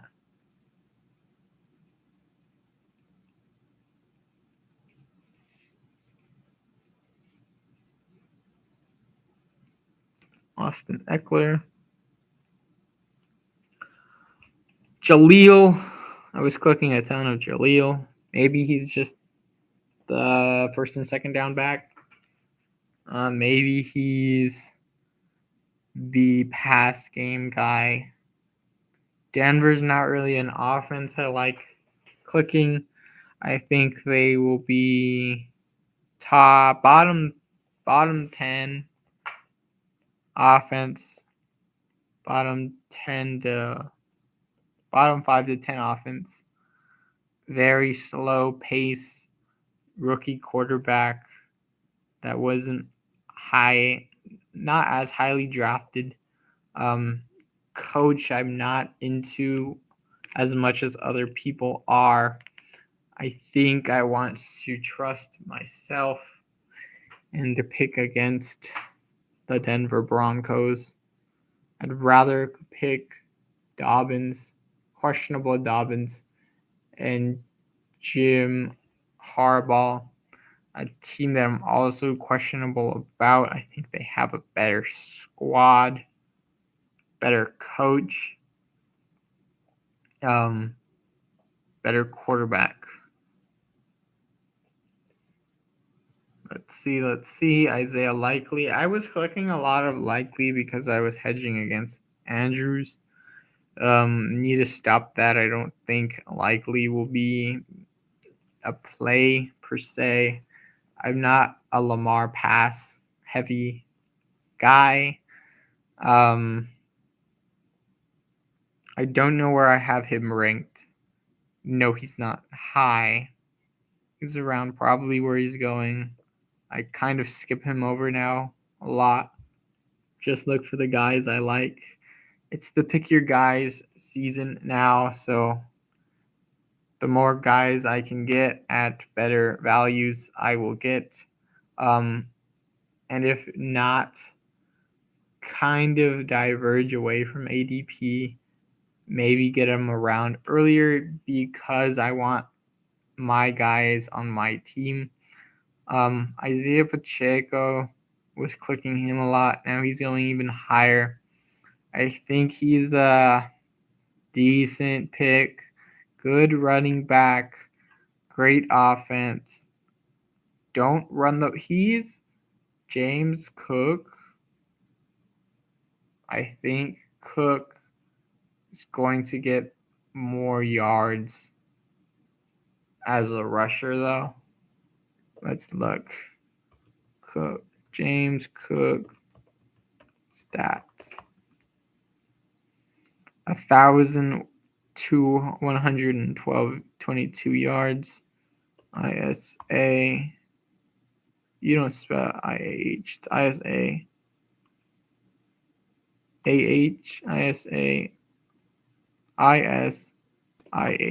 Think Jacob. Stats. Yeah. 900 yards, 7 touchdowns though. So his touchdowns, what if his touchdowns go down? I think I want more Cook against Pacheco, especially in the range. I want to look up Josh Jacobs stats. Don't think it was all great last year.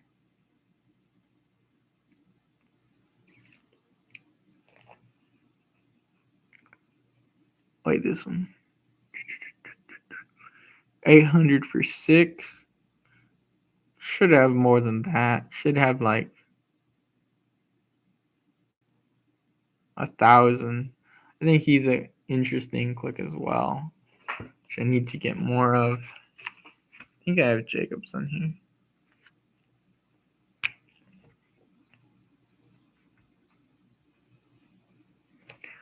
But that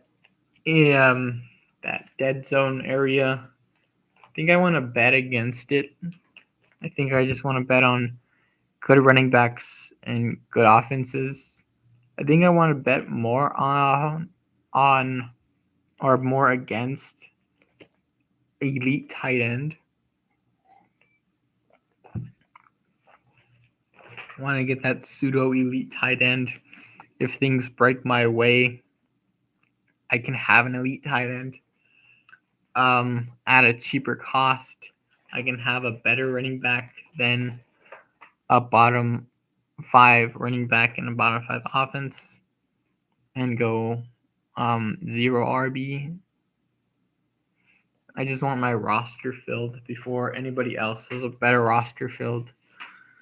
That's the way I approach fantasy, and then take my chances more in the back half of the board where I take shots at players I think could be higher than expected on my bench. Lamar Jackson, he's going down. I have to really see where he's going. Lamar, I think Lamar, like I said, I don't think I've talked about him. Maybe I talked a little bit about him in terms of the pass or in the run game. In the pass game, they're not going to pass the ball a lot. They have Derrick Henry. If they do pass the ball, it's not to Zay, which is why I've stayed away from Zay Flowers. He's the first guy I talked about last time I was on. Had very little of Zay. Maybe want to get just a tad bit more of Zay. But I think Lamar isn't as good of a passer as we think. Maybe he takes a step forward this year. But I think his rushing, because he dropped weight, he's going to rush the ball more and open up lanes maybe for Derrick Henry. I'd rather take Lamar by himself and Andrews by himself than stacking them, especially at their values. Brock Bowers, I have a lot of. He's going up. I think he could flip Jake Ferguson, but Ferguson plays on a better offense with a better quarterback, which is why those guys are flipped. Brock Bowers has an elite.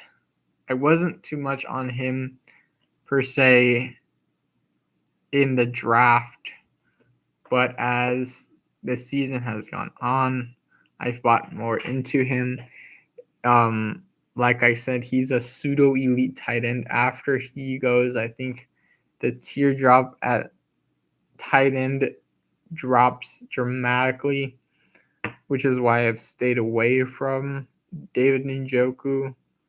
I take Pat Freiermuth, like you see here, tad bit more than Brock Bowers because I think that offense is going to be a little bit better than people think. In the pass game, a little bit more viable. If he can put up Cole Kmet numbers or better with Justin Fields or Russell Wilson, wheels up for Pat Freiermuth. Caleb Williams, I said he was a good click in that range of quarterbacks. He has a good offense around him. The only thing is they might play a slower paced defensive coach. Shane Waldron as OC. They could be Seattle from last year. Good offense. Don't know how to play with a good offense. I think that was one of Poles' bad decisions, in my opinion, as an OC, but it is Caleb's first year. The league doesn't know how he plays. He was shown off a little bit in the NFL draft. A lot of teams were looking at him. Maybe teams wanted to trade up for him. Who knows what offers the Bears got for Caleb for that number 1 overall pick. But I think betting just on the number 1 overall pick is quite interesting. Josh Allen, probably like Josh Allen is like Lamar. I think he's a play by himself rather than with, let's say, a Dalton Kincaid. Maybe if you want to flip those two, do Lamar, Kincaid, and Allen and Andrews. I think that's interesting. Different bye weeks also. Not losing out on 2 players at the same time. Sam Laporta could have a step back this year if that Lions offense hums on all cylinders. Instead of being an elite tight end, he could just be like a really good tight end on a great offense, which isn't horrible, but in terms of fantasy, it kind of is. David Montgomery, like I said, he could stay viable, and Jameson Williams could come up from the ether. Blake Corum, I liked clicking him where he's going. He's an interesting handcuff, an interesting play, an interesting hedge against my Kyren takes. But instead of I think McVay and people have said on the Rams, if you're betting on the Rams running backs, they stay the entire drive on the field. And that means if that drive is really good and Corum just gets lucky, if you get lucky on the Corum picks, he's going to stay in on the field maybe for a touchdown, and you get lucky that way. But I don't think he's going to take necessarily the role of Kyren if Kyren is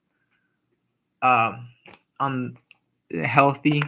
It'll be like a 70-30 split, maybe even 80-20. Next year will be more interesting to see what they do this year. But I wouldn't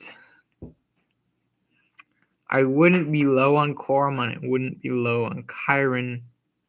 Taking them together, Andrew Erickson mentioned it on the Fantasy Pros podcast. It's kind of interesting. I don't like to bet against my number 1 running back or against my number 2 running back, but I think Corum is a nice play because of that offense. I think he does possibly play more than Charbonnet. I know a lot of people are questioning that pick, the Charbonnet. What if Charbonnet is better than Kenny Walker III, Kenneth Walker III, KW3 as I call him. But I think Seattle likes Kenneth, and I think that's the right way to play that running back backfield. Fields, I was grabbing a lot of Fields. He's climbing. Geno, I've grabbed a lot of Geno. You know my takes on Seattle, or we will get to them soon enough. We're almost there. We're soon done. But it's Geno. I think one of my highest drafted quarterbacks. If this offense hits like I think they will, Geno will be an absolute smash at his spot. You could say he should be going around, maybe not as high as Jared Goff, but there's way better wide receiver talent than in the Detroit offense. Maybe not at tight end, but more wide receivers. If Geno can just cannot do turnovers, cannot turn the ball over, and stays healthy, knock on wood, hopefully he's okay. And if Geno, just as a game manager, does what the coach does, puts the ball in the right place for his wide receivers, for DK, for JSN, and for Lockett, I think we're okay.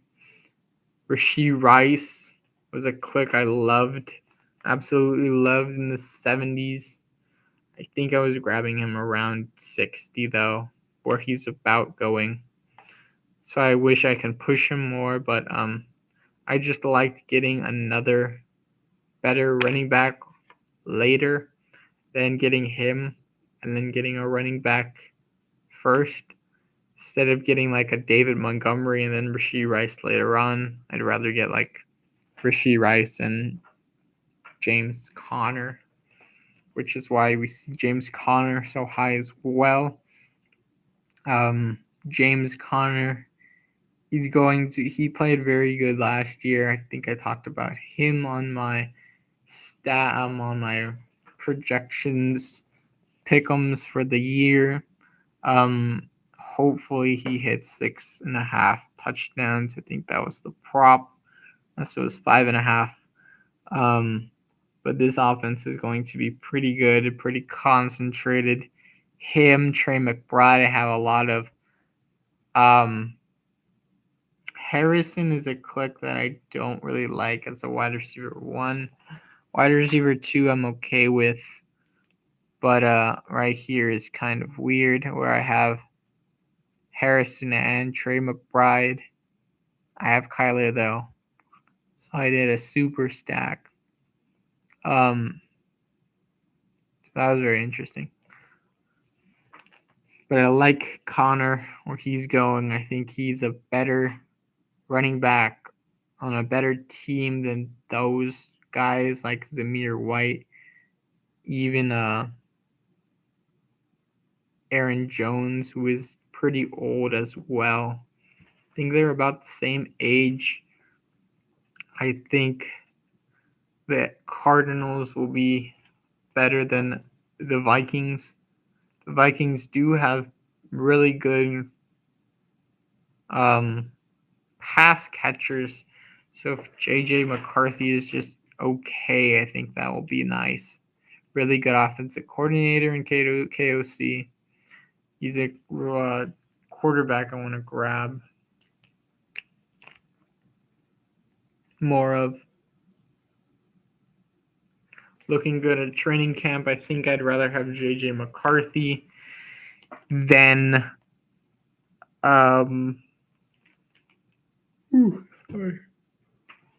Drake May. I was not a fan of Drake May in the NFL draft.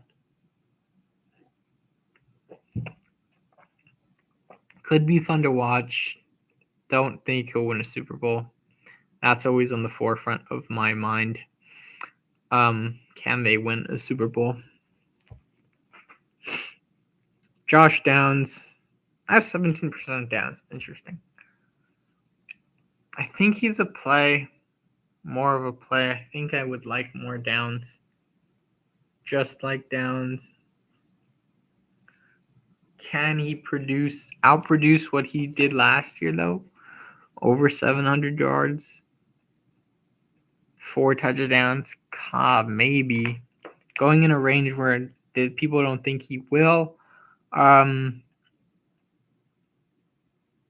think he's a hedge against my Gabe Davis. Tyler Lockett. Younger Tyler Lockett reminds me of Lockett.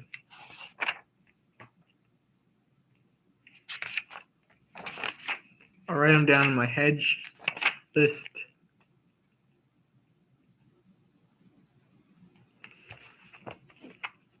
Just want more exposure to Downs.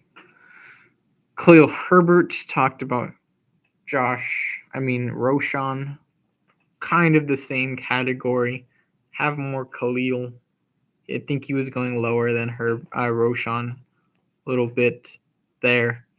They're going to be a split backfield, though, with those two guys. But Swift is ahead of them. Don't take a lot of Swift. That could hurt me, but I think I'll be fine. What's Swift? DeAndre Swift.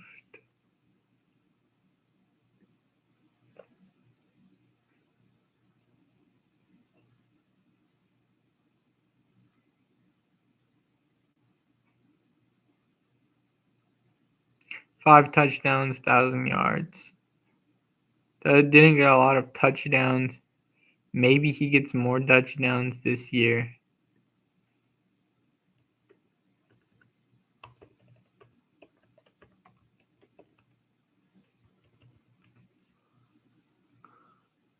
Kenny Walker the third, 8 touchdowns, almost 1,000 yards.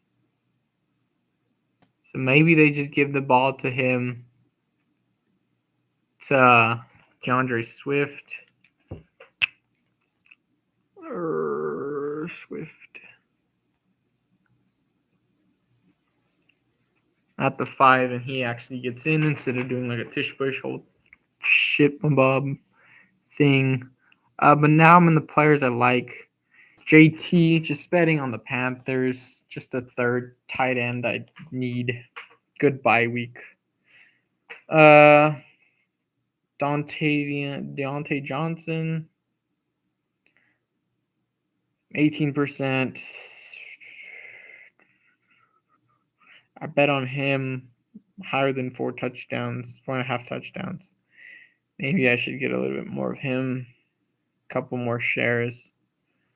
I think that's fine. I think I just like Bryce told you guys over and over. I liked Bryce as a quarterback. I think he's a game manager. If he plays on a good team with a good head coach, like we think they will be, I think this is a sneaky playoff team if they get hot. And I have Bryce as another. I'm on the clock. Cool. As another quarterback, I like clicking in the lower range. Bryce could put up numbers that what's his name? I think Bryce could put up Baker Mayfield numbers from last year. Don't think this offense is that much worse than the Bucs last year. The defense was pretty good. We're just wondering how this team comes along, how Bryce comes along. Baker had more experience, so Baker was able to adapt to the new offense. I think he was in there 2 years. I'm wondering how long Canales was in Tampa. Dave Canales. Where's his Wikipedia page? He was in Tampa for 1 year. Wow. Okay. So wow. Okay, that's even more positive news on Baker. I mean on Carolina. He flipped it around in a year. So maybe I will grab Deontay more. I have a shit ton of Xavier Legette.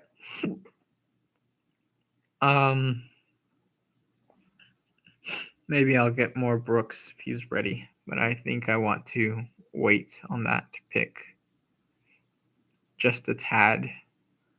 Audric Estime, Jaden Daniels, like I told you guys, going to run the ball a lot. Probably better passer than Lamar was in coming into the league. I bet the overs on his rushing attempts. This offense is going to be pretty outstanding. There's a video on ECR that explains the most exciting offenses and new head coaches. They said that Jaden Daniels, and they said that when DQ was head coach of the Falcons, the defense had reduced to one of the worst in the NFL. That means that they were pushing the ball a lot more and scoring more. Jaden Daniels is a very interesting click in terms of doing that. We did see that at LSU with a crappy defense. I think Jaden Daniels will be a star in the NFL. As long as he doesn't get hurt, knock on wood. Audric Estime, he could be the first and second down back. He was a hedge against my Jaleel McLaughlin picks. I think Samandre Pira, Javonte Williams was a bad pick, especially early, especially on a bad offense. If Jaleel and Estime hits, they're better hits than Javonte was because of that because of how bad I think the Broncos are going to be. I think the Estime click was just a hedge against my Broncos, and just a kind of a cheap play on that team. Malik Neighbors. God, I hope Daniel Jones is good. I think Dayball will get the ball to Neighbors a lot, which is nice. But do I think I was thinking about this now? It's a question for Ben Gretsch also. Does he think Neighbors outproduces Devontae Adams? Both on bad offenses. Devontae Adams has a bit better. You could say their quarterback is kind of the same.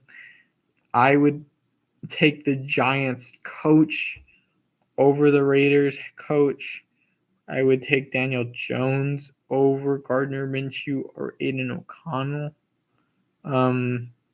Their backs are a toss-up, but we've seen Devontae Adams produce in the NFL. We have not seen Devontae Adams produce in the NFL yet. We haven't seen Malik Neighbors, produce in the NFL just yet. We did see him produce in college in LSU, one of the better recruiting colleges for wide receivers. They have put out a ton of great wide receivers. I think even better than Ohio State, in my opinion. which is why I think I need to get more Brian Thomas. My neighbor shares have went down just because I think I'm clicking more DK. And now I want to click more Cooper Kupp. I want to click more Kyren in the third round. I think that third round, if you play it correctly, you can bring up a guy in the second over Olave, over Ayuk. If Ayuk doesn't get a contract or if he falls because of the contract thing, it's very interesting what will go on there. We are at Rico Dowdle, ladies and gentlemen. Dang, I need to use the bathroom. Rico Dowdle, hedge against my Zeke Elliott clicks up to 19%. Rico is dropping. I think Rico is a play. Good bye week, good defense. Good offense offensive coordinator, viable quarterback. They have a wide receiver. This Dallas team, I would rather bet on them than the Broncos backfield. We've seen Zeke do it. Maybe McCarthy gets Zeke open. I think Zeke does take most of the end zone touches, but Rico probably can take a couple to the house. He's a newer running back. He gets maybe the check downs, or maybe he's just the 1-2 running back to get some momentum. I think Dallas will be pretty interesting. Their prop in DraftKings is higher or lower, 10.5 wins. If I were to bet that one, it would probably be at the 10 more than the 11, which would be the under. I think they are like the Green Bay Packers. I have to really look at their schedule and see who I have winning who. It just depends on if they're either running backs hit or a second wide receiver like Cooks just puts up numbers that helps this Dallas offense. I think their defense will be pretty good. Diggs is back. We could see, if Dallas gets hot, a Cowboys-Titans Super Bowl with a very good Dallas defense and a very good Tennessee Titans offense. We've seen that before with the Broncos Seahawks. I would most likely bet on the coach and the defense in McCarthy and the Cowboys if that were to happen. But don't clip that, please. Romo Dunze. I have 19% of Rome, which is interesting. He's going up, which is nice. I think I want to hedge against Rome with Keenan Allen. I'm grabbing more DJ Moore.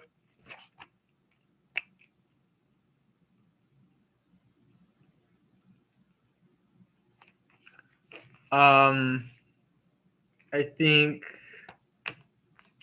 the Bears are either going to be really good or disappointment because of that offensive coordinator that you guys know about in Shane Waldron. Daniel Jones. I just think Rome is a very good route runner. Reminds me of like Larry Fitzgerald. Not as long, good hands, can get open. He's going to have that QB, wide receiver, rookie combination like Tank Dell and CJ Stroud. I have to use the restroom real quick. Give me 1 second, ladies and gentlemen.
Hope I didn't take too long, ladies and gentlemen.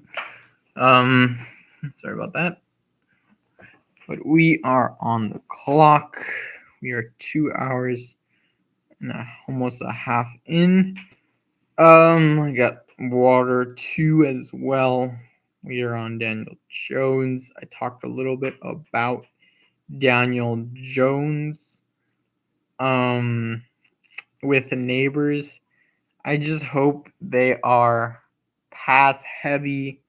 Neighbors gets the ball 12 times a game. For like 120 yards. I just hope he stays in longer than we think. If Daniel Jones did plays 14 games, 15 games, I'm happy. As long as he gets through all the bye weeks, maybe plays a game in the playoffs, helps my neighbors' shares, I will be ecstatic. Daniel Jones, the play, he just goes in a range that is very low for quarterbacks. He's had proven potential as a running quarterback. I like Daboll as a coach. I don't think Daniel Jones is as bad as people think. He's probably in that a tier below Baker, but I think he can do what Baker does. I'm very comfortable in the pocket. When I was watching his college film, has a good deep ball. I think if this guy is just put around players, if he's surrounded with talent, he can be a decent game manager. Noah Fant, which is why I have 19% of him. Noah Fant, pretty. I'm just shooting for like this offense to be better than people think. I hope Noah Fant gets like 400 yards and like 2 touchdowns or something, 3 touchdowns in the right games. 19%, that's a lot for asking. It's a lot of my portfolio for asking for 400 yards and 3 touchdowns. But if he just outproduces just what he did last year, or if he does, let's see, if he does like 500 yards, if he does like a Jonnu Smith type, Jonnu Smith numbers from last year, I would be okay with that. Trey McBride is my favorite tight end. As you can see, 20%. He's climbing, which is great. My other favorite guys are dropping, which I don't like because I'll see them longer, and that means I didn't pick them at the right time. But I think I have to really go through my portfolio and see like who I have them with. Jermaine Burton, but Trey McBride, if this offense scores a bunch of points, he's going to have a lot of touches, hopefully maybe 10 touches a game for 70 to 100 yards, which puts him at 17 games times 70 is 1,000 yards, 1,190 yards, which is absurd.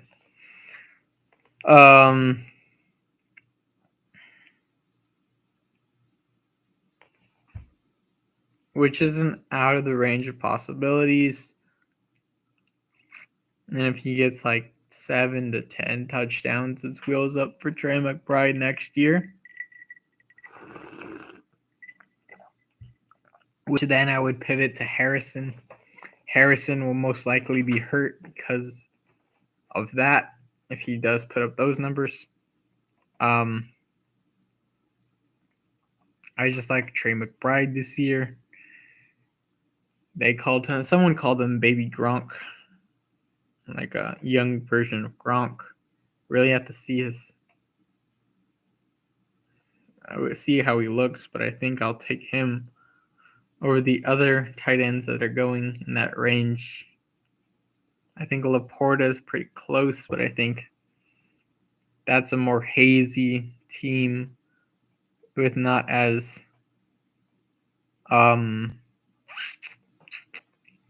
with not as deep, which with a deeper team. Trey McBride, not as deep of a team per se of talent, more concentrated. That's the word I was looking for. Jermaine Burton, just to play on Joe Burrow, gets a couple touchdowns, gets like 600 yards or something. Just pays off his ADP. Yoshi, I grabbed Yoshi a couple times at the end now. Bryce is kind of at the range where I usually pick him. Let's see, where's Bryce at? But I talked about Bryce with Deontay. Yeah, he hasn't moved a lot. Pick him every so often. If I have Panthers players, so I've taken a lot of Panthers players, so I'm most likely gonna stop on my Bryce Young shares and on my Panthers shares as well. Maybe grab Jonathan Brooks a couple times more, but I think I'm done at the Panthers level. Luke McCaffrey, I just take him a lot. He could give you that passing volume at the range he's going. At a viable wide receiver 4 or 5 in the 40s as opposed to the 70s where he's going. If Jaden Daniels is the guy. Luke McCaffrey also is a good option for Jaden Daniels. I just like Jaden Daniels' targets, which is why I haven't gotten too much Terry McLaurin because he's so high. If he went like a round or two lower, if he just flipped to Godwin, I would probably take an extreme amount of Terry McLaurin. But Terry McLaurin, T. Higgins, those are two guys that I'm very questionable about. I like their quarterbacks, but their talent is very questionable, which is why I have Luke McCaffrey with a lot of Jaden Daniels. He could just be that wide receiver, that rookie wide receiver, that rookie quarterback combination usually works well. Knock on wood. Jackson Smith-Njigba is a play against Tyler Lockett. Now, I know I really don't want to do it to the extreme. You really don't want to do that to the extremes of what I did, of taking 21% JSN and 26% Tyler Lockett and 25% Zach Charbonnet. I didn't take them on the same teams, of course, but I think if I were to do it again, I would take 20% Lockett and 15% JSN, taking big bets with my Seahawks that they are just a team to watch, maybe possibly a Super Bowl contending team. But if Lockett goes down or does not put up the numbers like I think he will, maybe JSN comes up from the ether or gets unlocked in this new Ryan Grubb offense. I think Jackson Smith hasn't proven to me yet he's the number 2, which is why I have more Tyler Lockett. He goes in a better range. Tyler Lockett does. So I think diverging from Lockett would probably be Brian Thomas, unless I see someone else. I really have to look and see who's going in that range. But I think I'm done drafting JSN. Maybe a couple more shares on better teams. I have to look at really the teams. I could just be picking players with bad other partners or just not swinging for the absolute upside on these teams, which in that case would be pretty bad.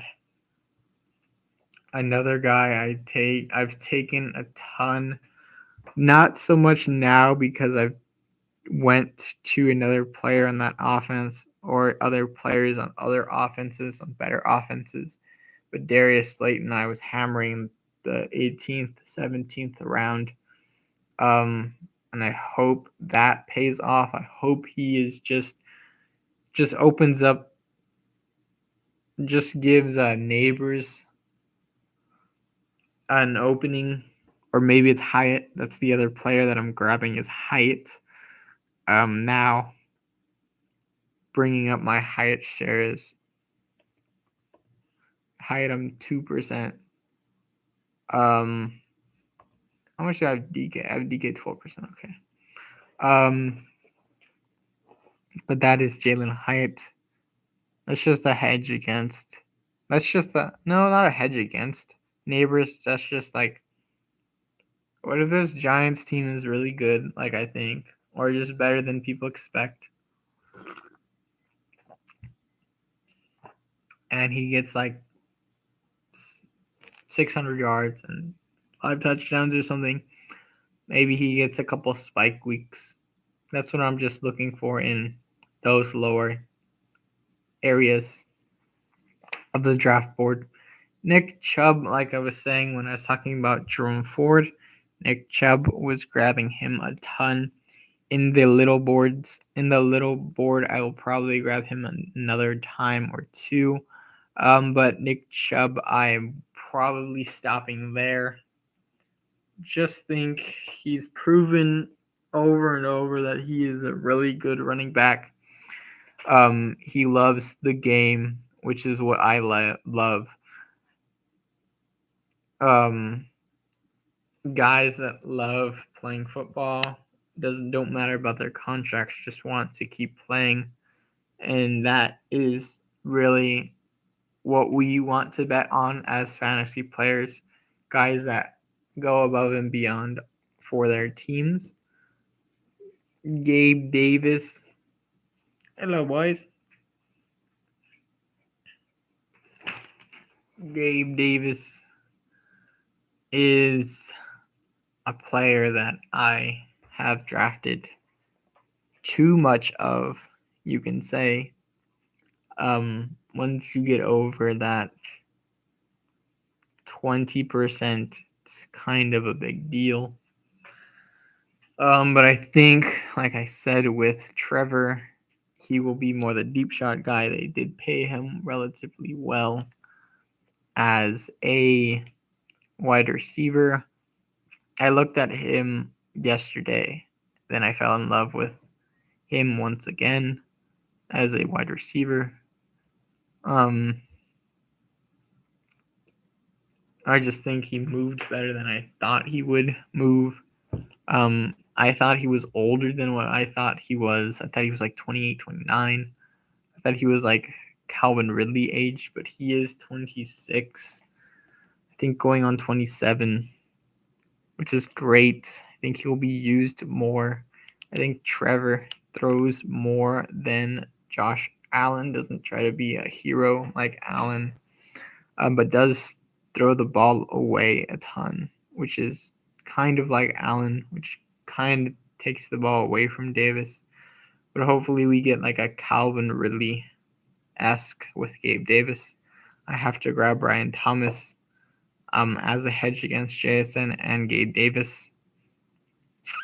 But that is one of my top 5 players, I think. Yeah, it's Gabe Davis. Zach Charbonnet, he's climbing up the boards. I think I was just hammering him a ton. Wants to move off of him. I'm done clicking him. Because, like I said, I think Kenneth Walker is going to get a lot of that backfield a lot of those backfield touches, a lot of those end zone touches in Seattle. I think they're going to be used in a 70-30 split. But if Kenneth Walker goes down, Charbonnet is appealing. But if Kenneth Walker goes down, I think this pass game even goes up more. How much Walker do I have?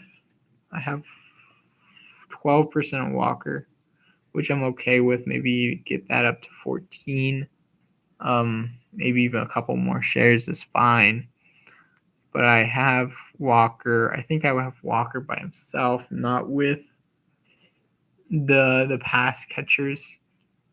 So if I bet against the Seattle offense in terms of passing the game, and if they're more neutral in terms of pass to run, I think Walker will be more of a smash than Charbonnet.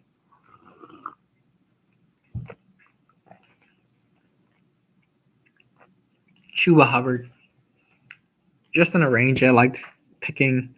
Now that I clicked J.K. Dobbins, I don't click Chuba as much. Now that I see Miles Sanders getting getting runs in that backfield kind of scares me.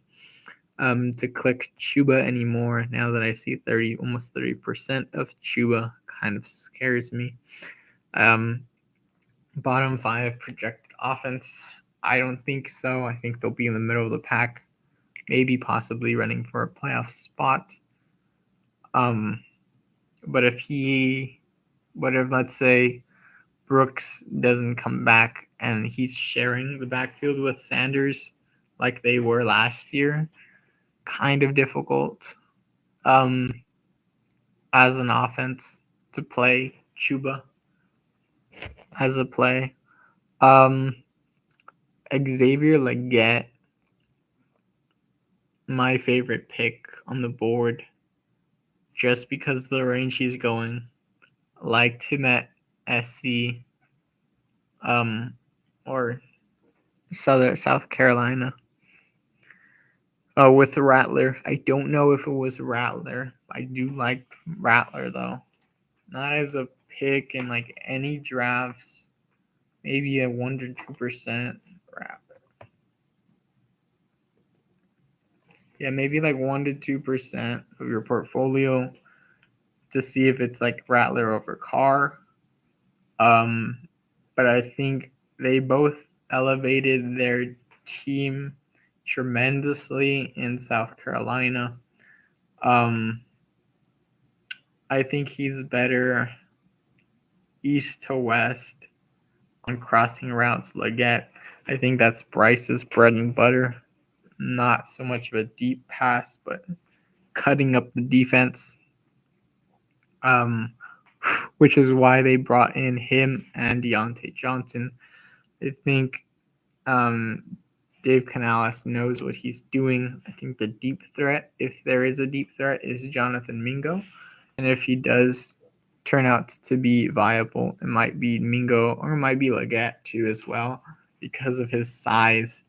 But I think Legette's just a really good play on this offense if this offense is unlocked.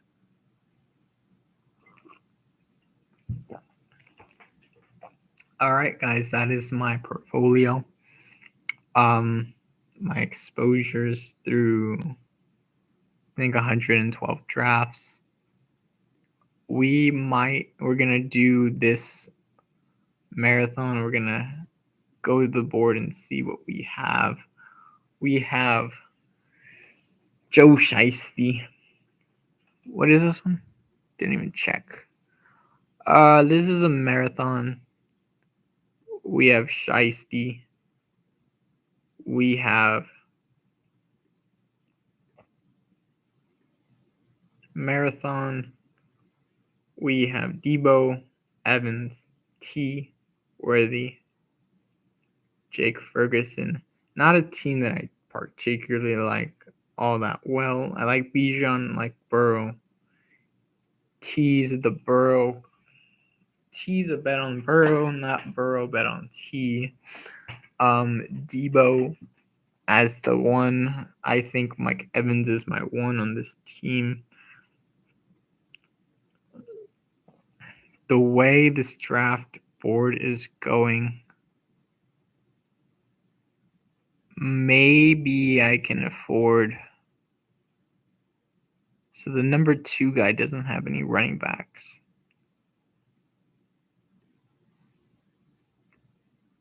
Can I afford to lose Warren?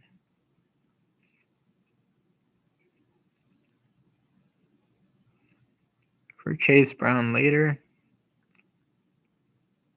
Do I grab Addison? Bowers is still on the board as well. I have Jaden Daniels start up. Don't think I'll click Daniels.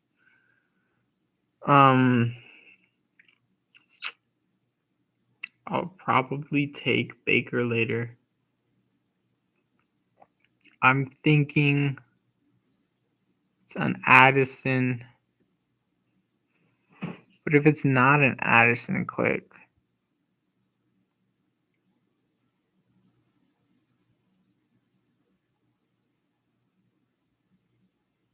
Who is the click? Addison's clearly above these other wide receivers. Can grab wide receiver on the way back around. Do I grab Bowers? Will Bowers come back?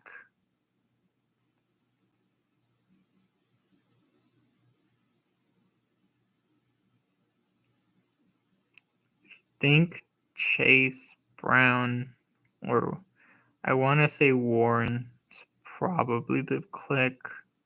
I already have a week 12 bye with Chase Brown.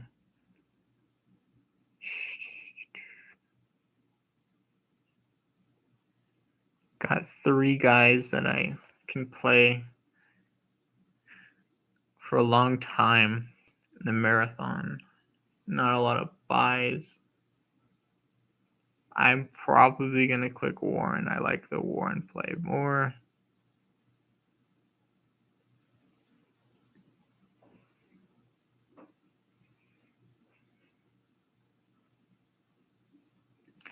Let's think about this a little bit more. If I don't go Warren,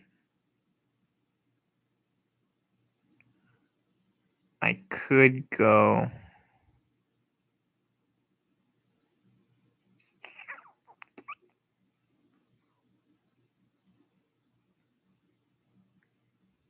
If I don't go Warren, it has to be Addison.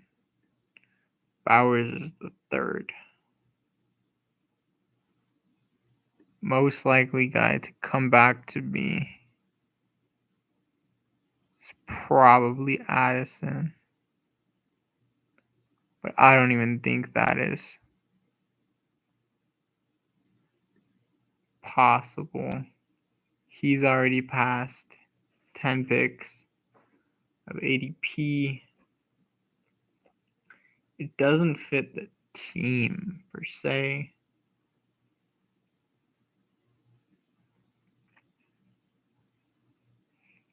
Maybe we can say JJ McCarthy is better than people expect. Vikings are better. The 49ers go down later on. I'm probably clicking Addison. 2 week 6 buys though. Worthy and Addison.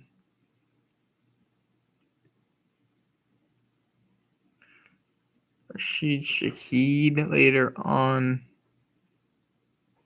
Lockett is still there.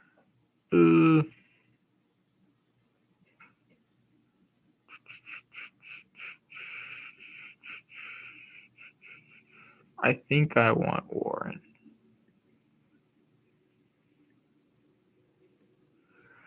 Grabbed Warren. I think that was just the better play. Really don't like to go 3 players that aren't a wide receiver back to back to back, especially before the 10th round, 8th, 9th round. I think that was an Addison pick, but I already had Worthy. Bet on Worthy. If Addison comes back, it's Addison definitely. Then Bowers. Brown, probably.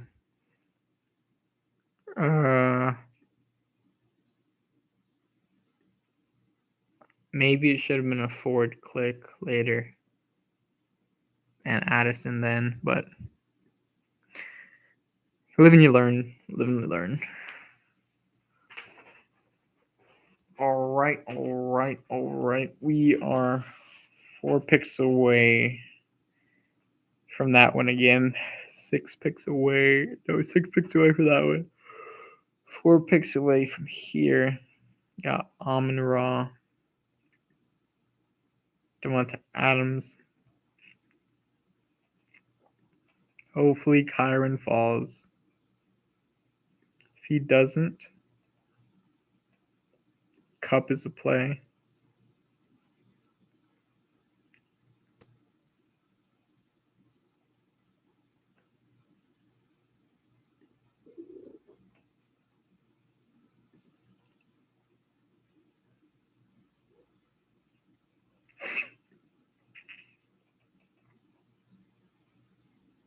Adding Henry onto this is interesting.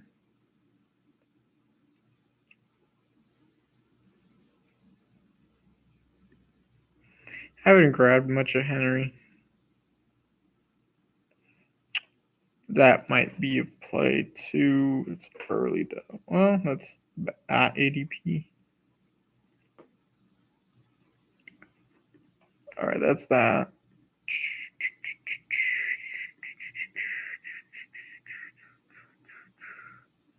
We are 2 hours and 45 minutes in. I'm thinking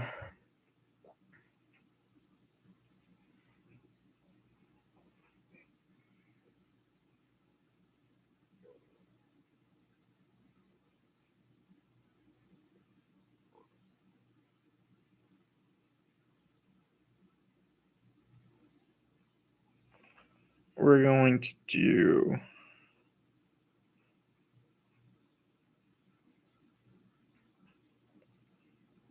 see if we can get in a marathon.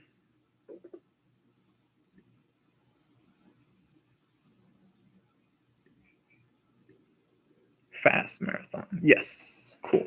One more player. One more person.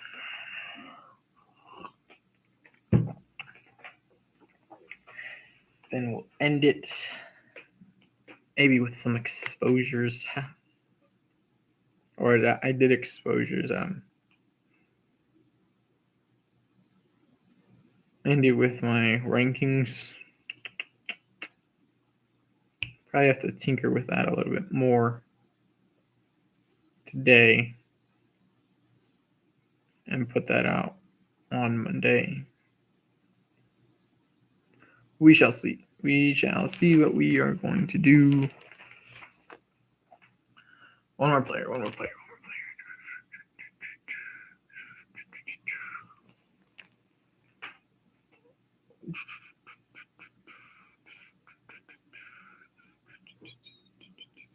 Going to send out a tweet real quick. Nope, never mind.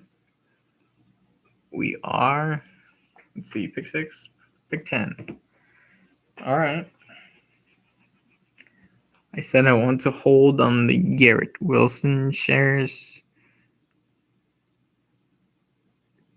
Brown, if he comes back. Puka, this is a marathon. This is a marathon, not a sprint, ladies and gentlemen. Should be able to get one of those guys. If not, probably Brees. Kyron's fine going that high.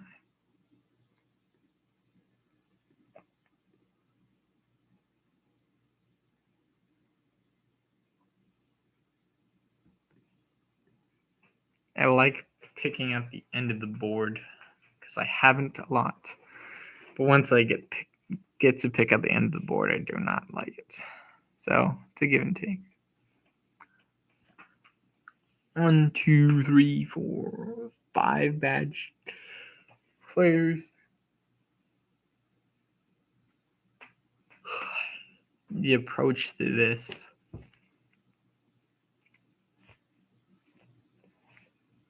Rookies later.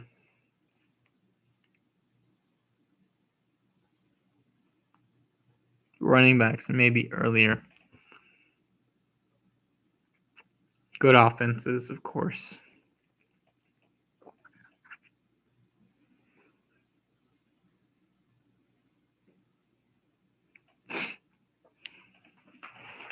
Mike Evans could be a play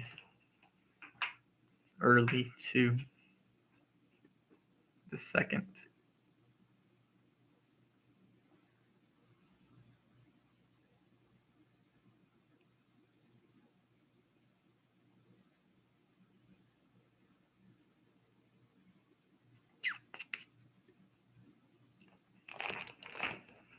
Kyle Pitts, fourth. It's already getting crazy.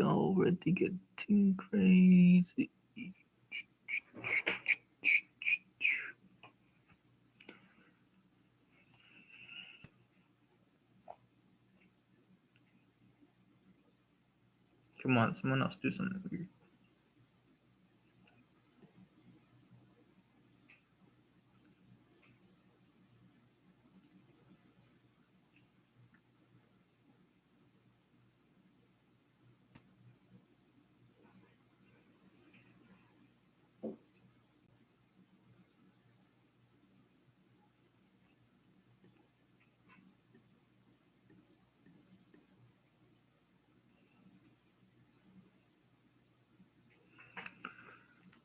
Robinson goes in pick 8.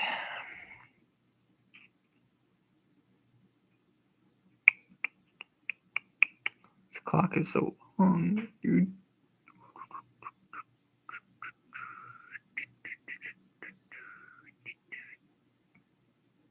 Briscoe is perfect. AJ Brown. Puka comes back, that'd be nice. Garrett Wilson comes back, that'd be nice. Harrison comes back, take that.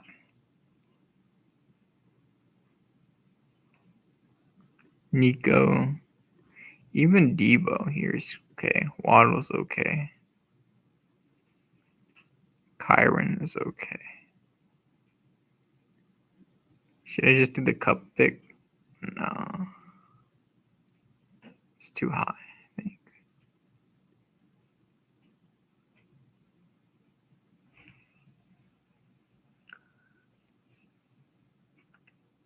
Come on, give me Puka. Give me Puka.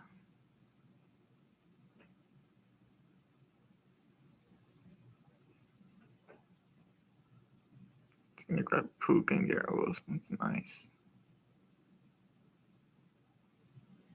Can't grab Gibbs. Can't grab Saquon.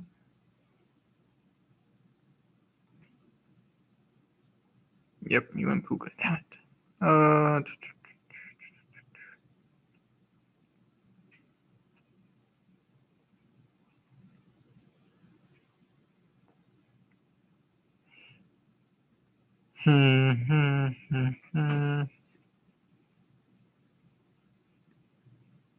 Waddle or Nico? Waddle's good.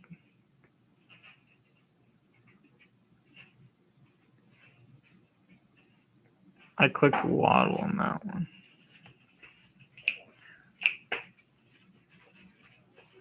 5 and 6. If I can get through that, I'm pretty okay.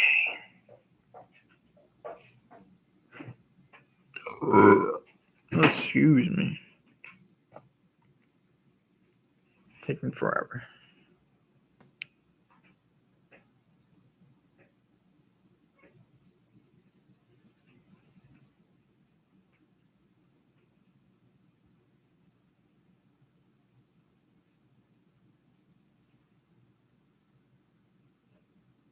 This is a very weird board. Puka drops to the 15th or 14th pick. What else? Bijan falls a bit. Jonathan Taylor falls. I think Jonathan Taylor should have been the pick.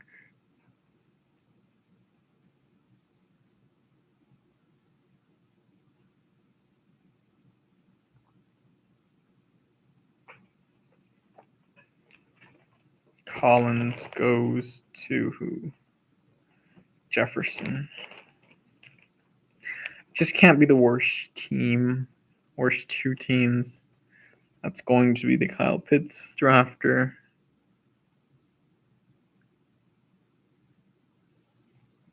Watch him grab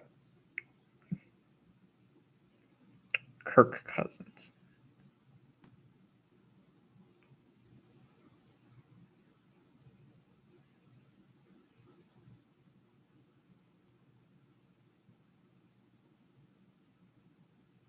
Adams, interesting.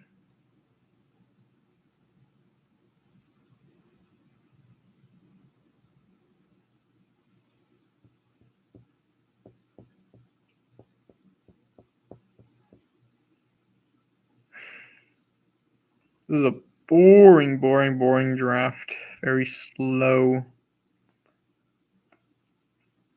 Debo goes at 22. Kyron is off the board. That sucks.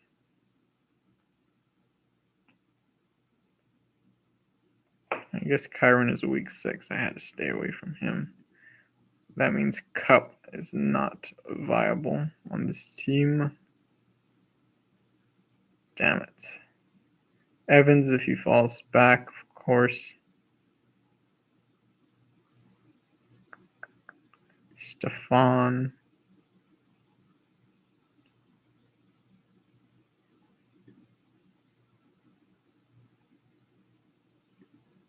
Don't mind T as a wide receiver 3.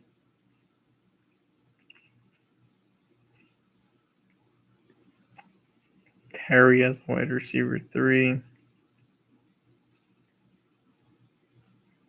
DK comes back. I will take DK over all these fools.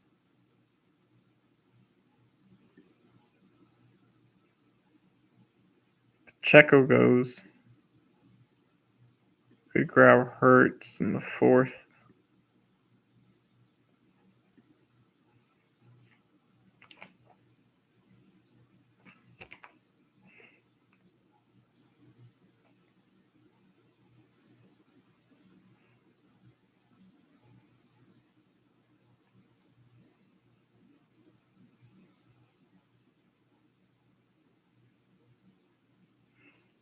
TK goes.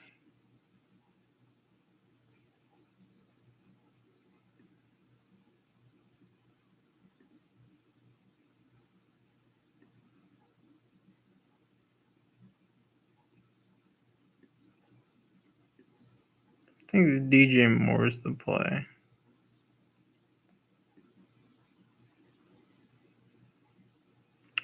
So in the marathon, you really don't want early bye weeks. But if I can get past it,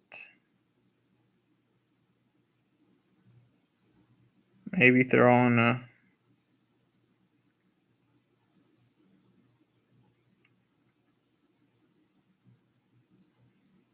what do I want? So I'm set up pretty nicely. But if I really wanted to get funky here, probably another wide receiver. Running backs, next pick. Tight end, I like.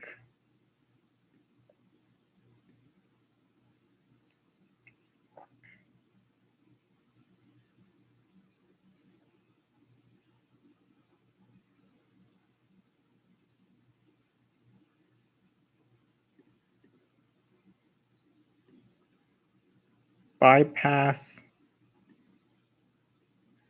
T, I'm going to grab my guy, Trey McBride.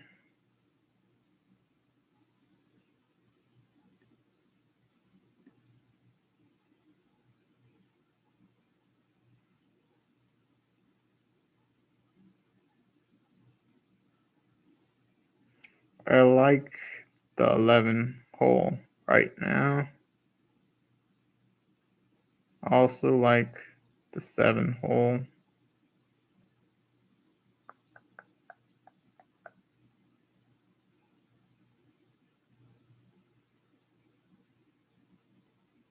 Three holes looking cool.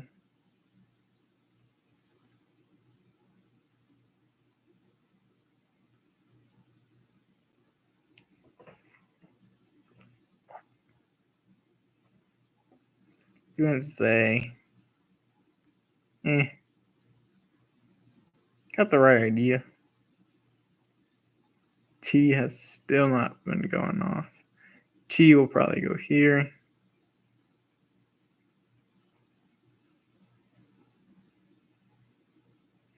He's not falling past 51. Hurt goes. Wow. Thanks a lot, buddy.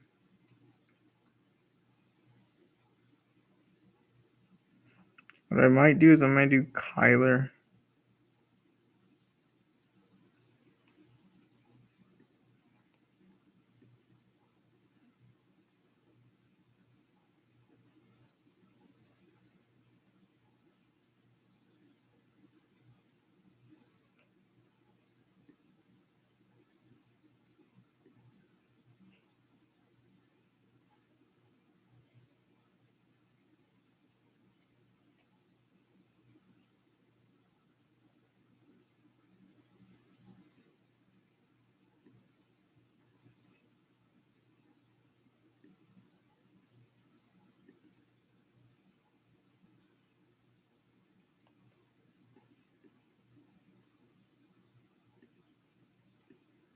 I'm okay with James Cook here.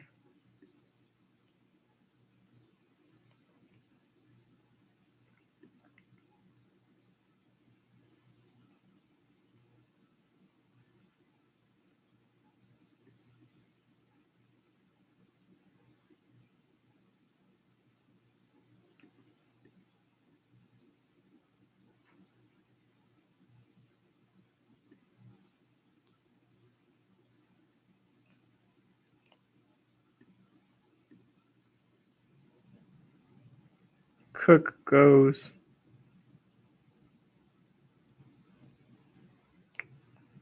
Walker may be the play. Godwin may be the play later on.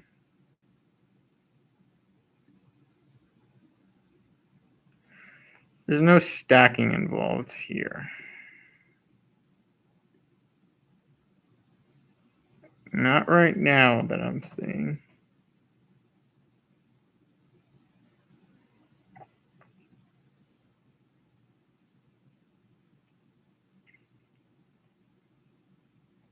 Just don't stack bye weeks and we'll be okay.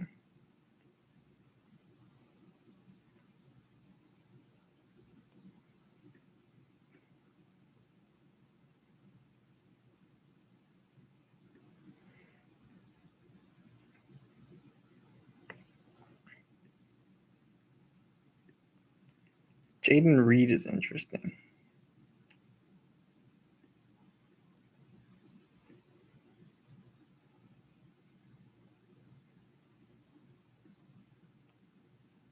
I think I like that.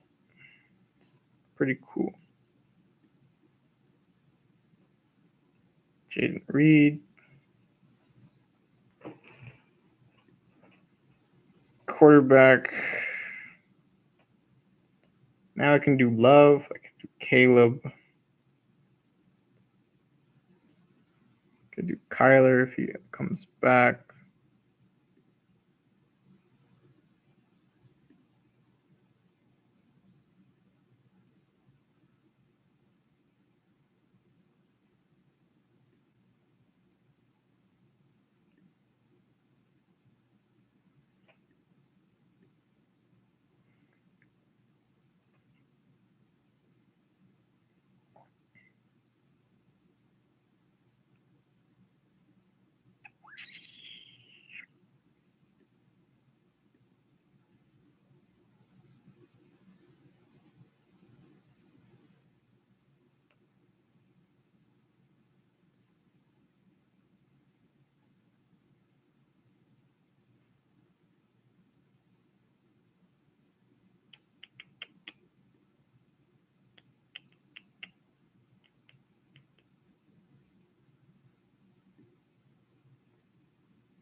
Gabe Davis is looking mighty fine, good right now.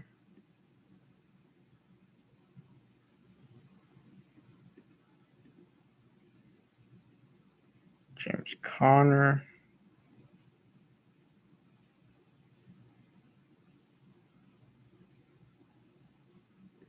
Jalen Warren. Chase Brown. Just get your guys. Kyler, of course, will be the play if he falls back.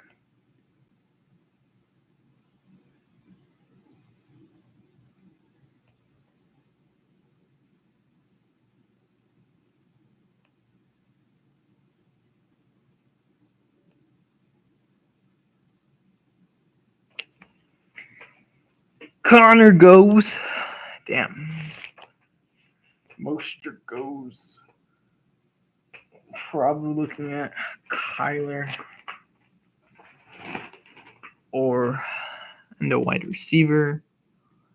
Kyler and a running back.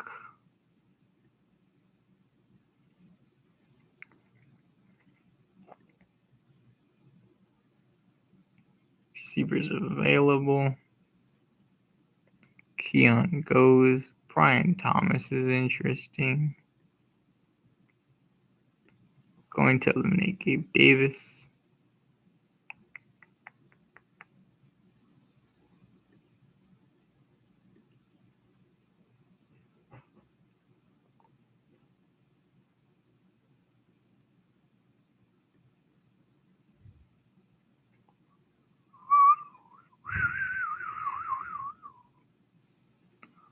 O'Dunes. I have DJ.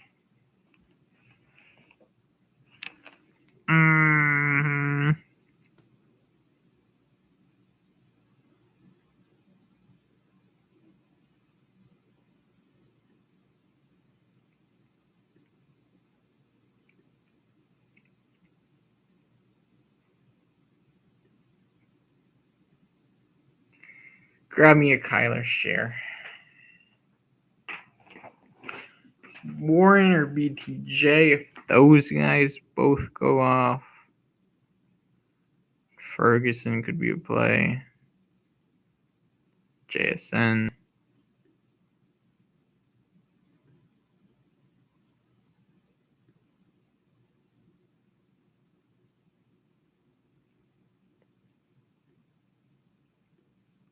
Najee, of course.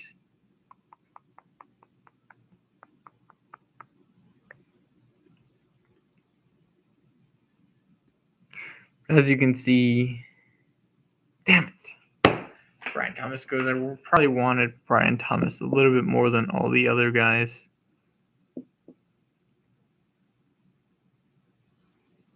Already have a week 10 bye in my wide receiver room.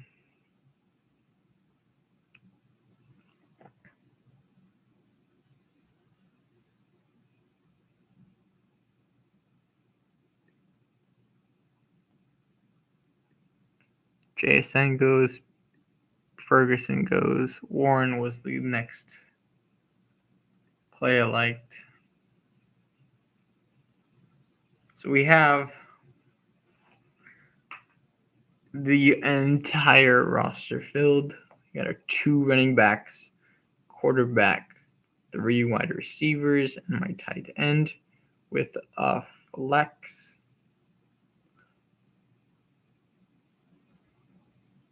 Looking good. Kyler, Walker, Warren, AJ Brown, Jalen Waddle, DJ Moore, Jaden Daniels, Trey McBride. Looking good.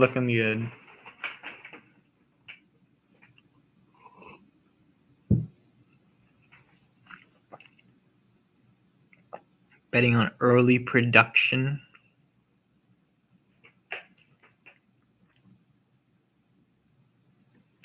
Love goes. Caleb is probably the next pick.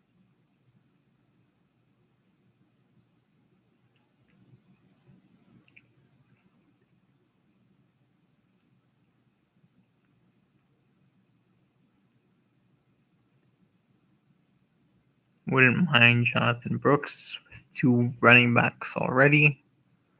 Most likely, Bowers is still on the board.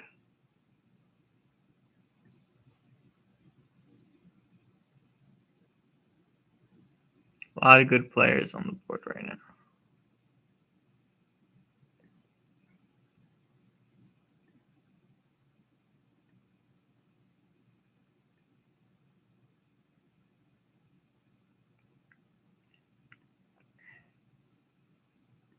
Don't think Caleb is necessarily a play.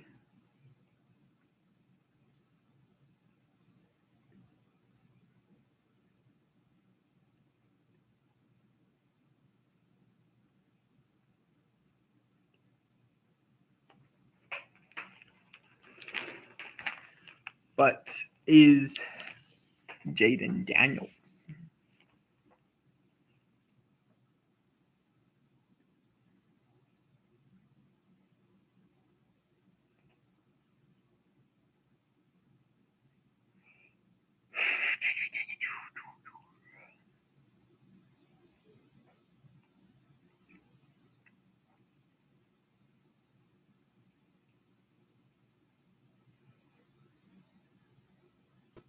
Njoku goes.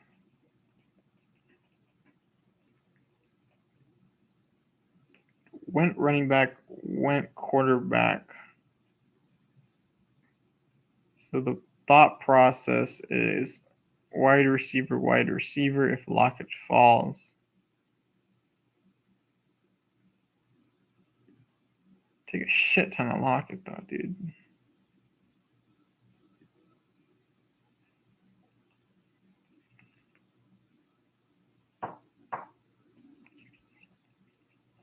Bowers goes. Lockett still on the board. I think Daniels is the play.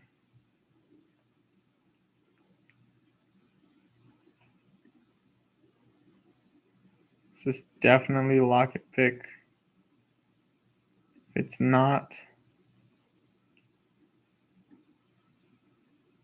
could be a Brian Robinson pick.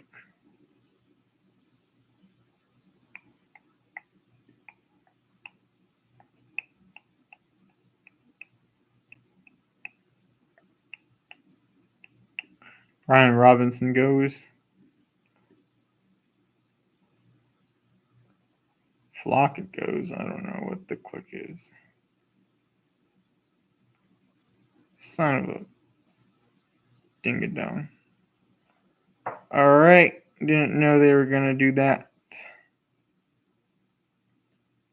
Chase Brown could be the click. I think I'm fine there at running back. Right at ADP, though. I like the click.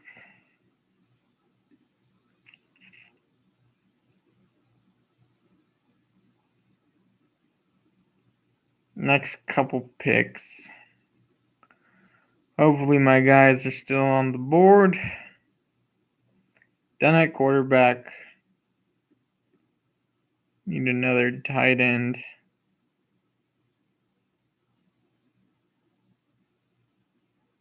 Could throw Tyler Conklin on this team.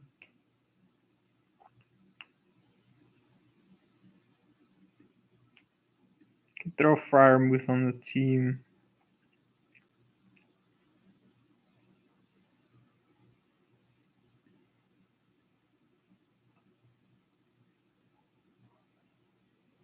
Who's gonna produce and produce fast? Which is difficult. I think it'll be Downs or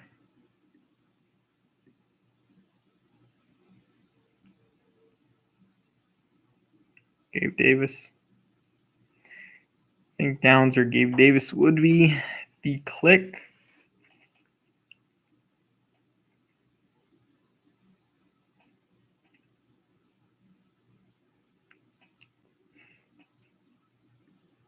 on back-to-back if I could get it. How's Mike Williams doing? Moves to pup. Yikes. Polk.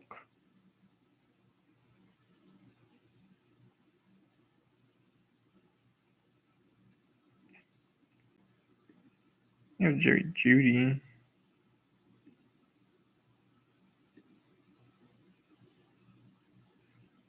All these wide receivers are looking nasty.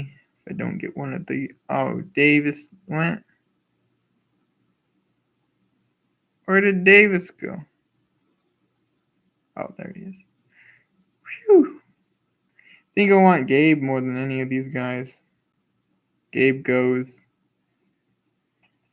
Downs. Down goes. Leggett. Cannot watch right now. You got 5 wide receivers, 6 wide receivers. Damn it. Davis goes. Okay. Just give me Downs, please. I'll be okay. I'll live if I get Downs.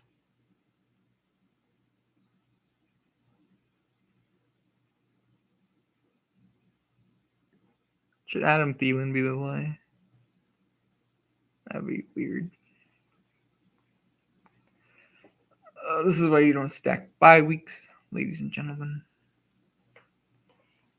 At least you have 3 wide receivers. Oh, good. Okay. Downs. At least I grab Downs. Mix my portfolio up quite a bit with that pick. Xavier Leggett could be the play. Trey Benson. Don't click a lot of him. That could be an interesting play. Ty Chandler is a play.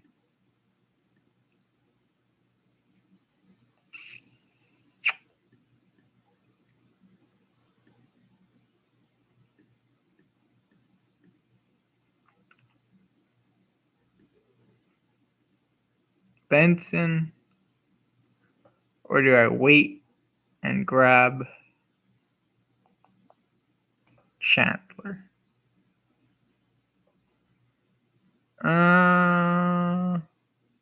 I'm gonna click Leggett. Hopefully Buddy is doing okay.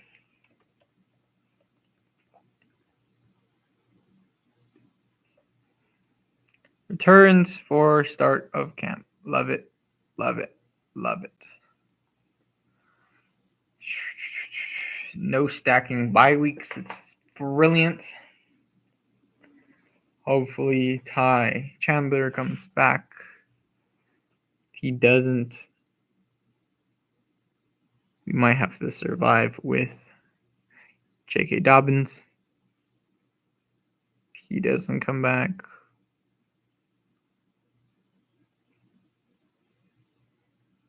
Bucky?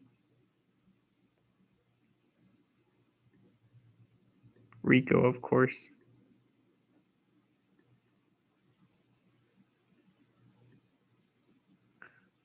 I think Rico might be the play.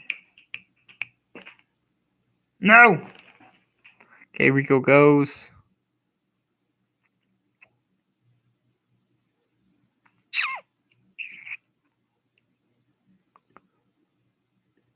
I think I'll end it with Luke McCaffrey.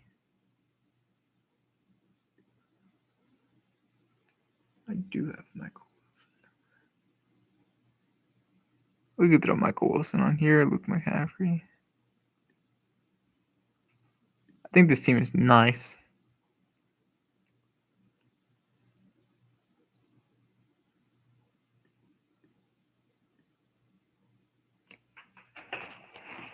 I think Geno, possibly the icing on the cake, but don't have any Geno pass catchers. If I get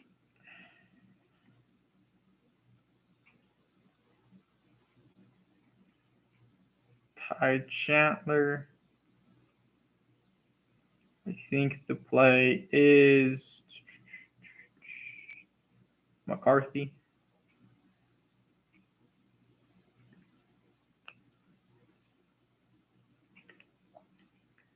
Do we throw on? Damn it. Kind of really wanted Ty Chandler. All right. Get out of here, McCarthy. Come on, you fight doll.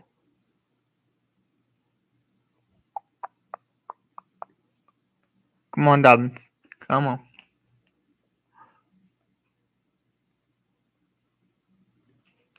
J.K. Dobbins. After ADP, which I love. We are sitting pretty with a 2-4-6-1 build right now, going into the 14th. Grab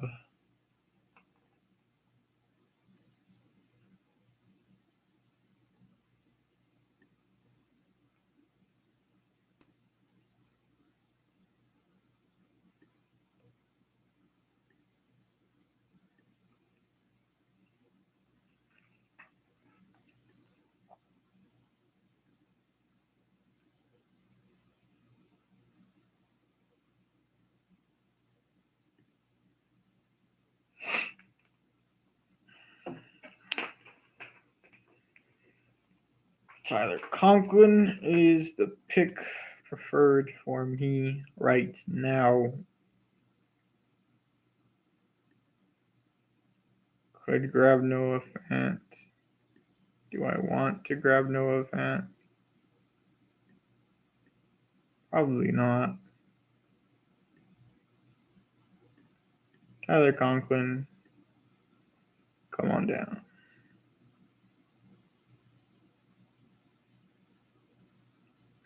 Projected points not looking pretty at all.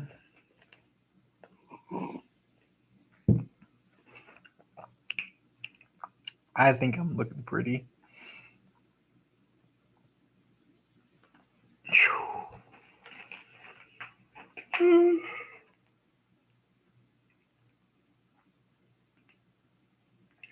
Next pick.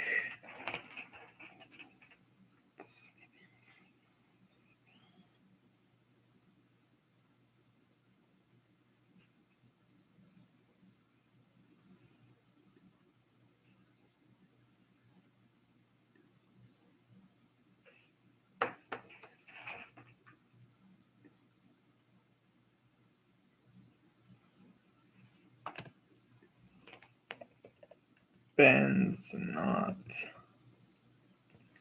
stats.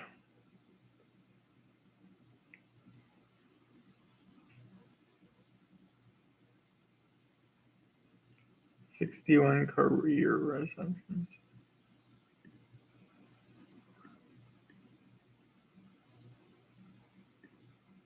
All right.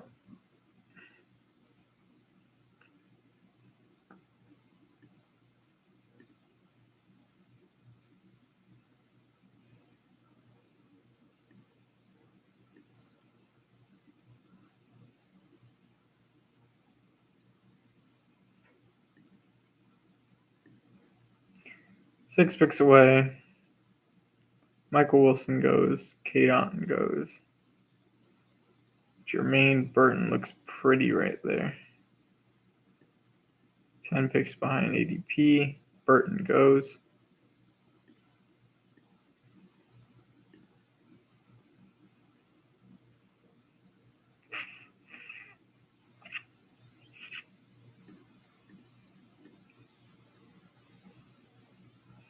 Possibly another tight end.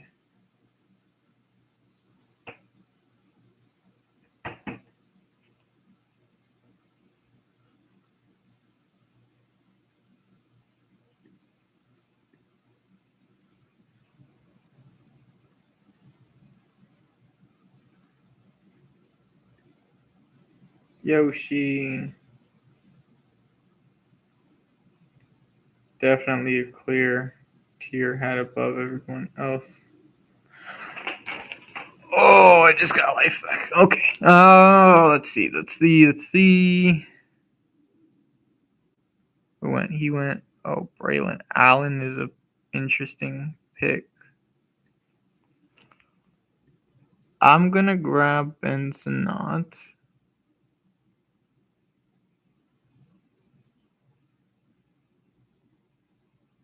Down at tight end. 3 more picks. 5 week 9. So Bucky Irving will be the pick. Or Audric Estime. I'd rather pick Estime. Quarterbacks available are these guys.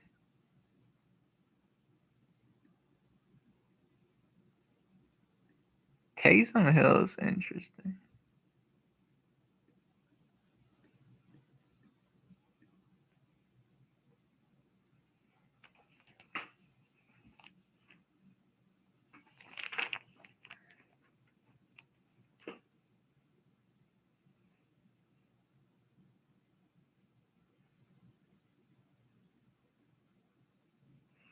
Luke McCaffrey, Audric Estime. Who do I want?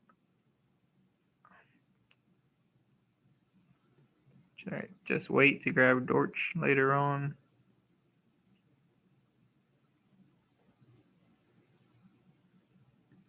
Yoshi goes early. Wow. Think I want Estime.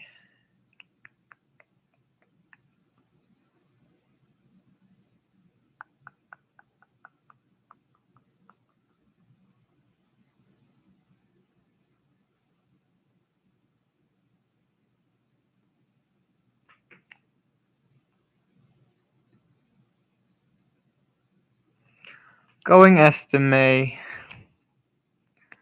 Most likely not getting Luke McCaffrey back. Greg Dortch can be a fun play. Jalen Hyatt can be a fun play.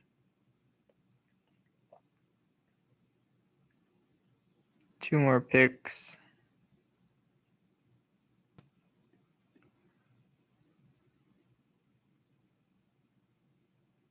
Bryce Carr. Justin Fields. Interesting.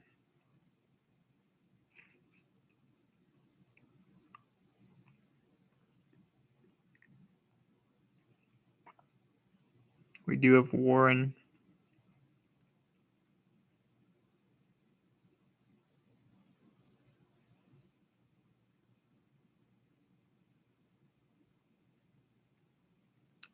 Do I like the Taysom Hill click more? Kind of do. Done at running back.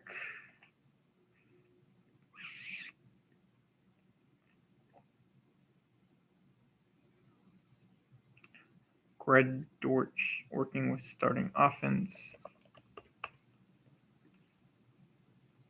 Running with starters also. 3 wide receivers set.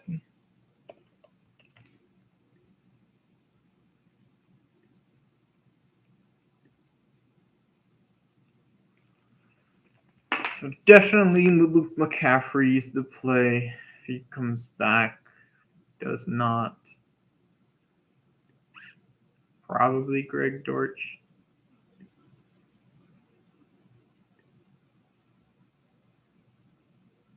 It's a wide receiver though.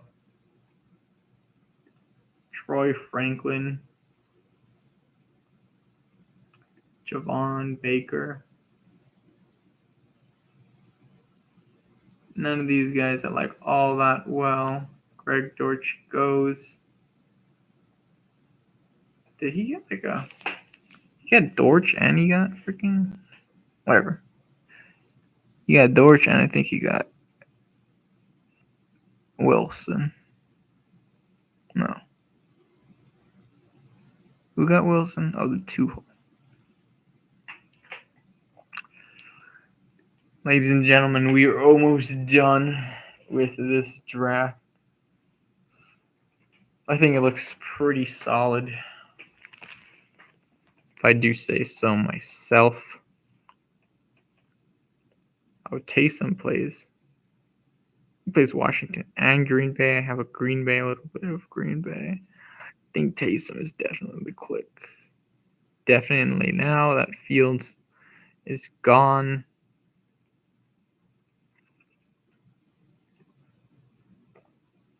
Just getting fun.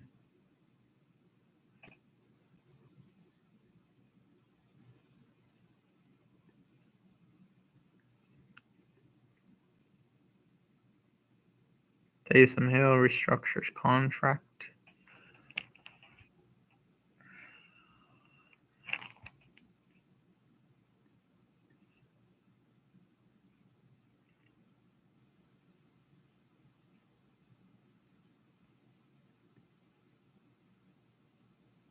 I think this team is solid.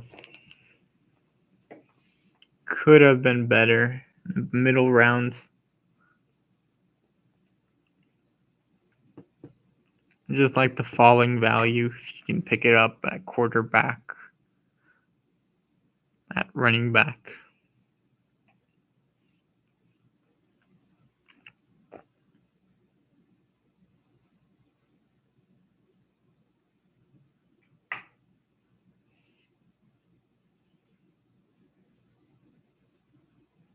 Should I go Troy Franklin?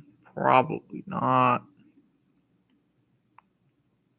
Is there any other good looking quarterbacks? Not really either. I want Taysom Hill. Grab Taysom Hill. Not a ton of stacks for weeks 15, 16, 17. But I'm just trying to make it there. The team is A.J. Brown. I'll do it this way. A.J. I move myself.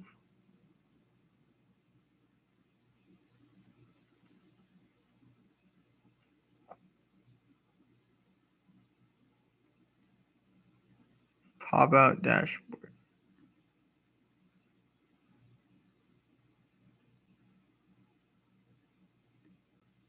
Not what I was looking for.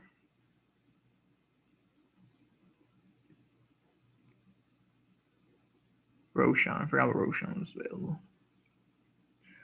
Draft is almost over. I'll go look at it in the end. Marathon. Kyler Murray. Jaden Daniels. Taysom Hill. Looks very beautiful there. Quarterback. They can all give me 20 points. Taysom more the rushing. Touchdowns maybe. Jaden Daniel with rushing. Kyler more passing. We have Kenneth Walker, Jalen Warren, Chase Brown, J.K. Dobbins, Audric Estime. Looks beautiful there. A.J. Brown, Jalen Warren, DJ Moore, Jaden Reed, Josh Downs, Luke McCaffrey, and Xavier Legette at wide receiver. Josh Downs should have the picture going on year 2. I don't think that's horrible. Got to look at the other teams, though. Trey McBride, Tyler Conklin, Ben Snott. Tight ends look really good there as well. I could flex a tight end. I can flex a running back. I am looking solid. Hurts. This guy did Hurts. Trevor. Sam Darnold. CMC. Jonathan Brooks. So his running back room could be dead by week 1. He went Olave, Ayuk, T. He did grab T. Christian Watson, Curtis Samuel. That's okay. I think his running back room, he needed one more, especially in this marathon. Josh Allen. Just looking at the starters. Allen, Kyron, David Montgomery, James Conner, Samir White. So it's kind of looking like mine. I like those running backs. CeeDee Lamb, Christian Kirk, Terry McLaurin, Courtland Sutton. I like my running quarterbacks, my receivers better. Dalton Schultz, Pat Fryermuth. That's decent tight end room. Not bad. Justin 3004. Brock Purdy, Tua. So he did Purdy, Jacobs, Raheem, Rico, Tyreek, Debo, Stephon, Zay, Rasheed. It's pretty good. And then Kittle. Not bad. I would have probably given up Jacobs for a better second tight end. Not bad. Richardson, Henry, Singletary. He has Ford there too. Chubb is available. That was a nice stack. Oh. Adams, Pickens, Johnson, Keon. And then Kyle Pitts, TJ Hawk. So he went 3 tight ends, even though he went 1 in the first round. If you're doing that, go 2 tight end, please. And 2 tight ends that he didn't really need, that aren't going to produce.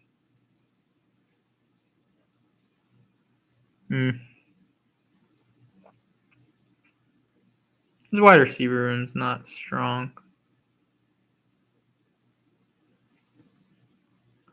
Lamar, Achane, Pacheco, Najee, like that. Jamar, Ladd, Addison,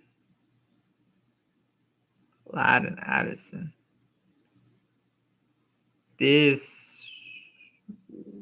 Wow. Wide receiver room ain't great either. Tight ends is pretty strong. Should be able to flex a tight end or a running back to get him through.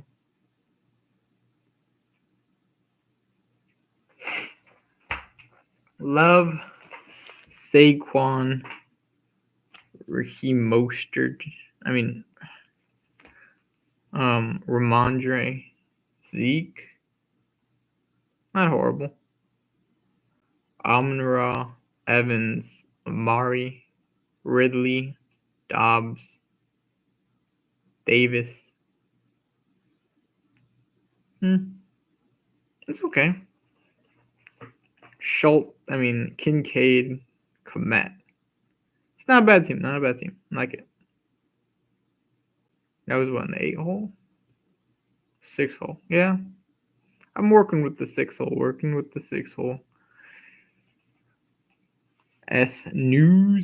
Snooze.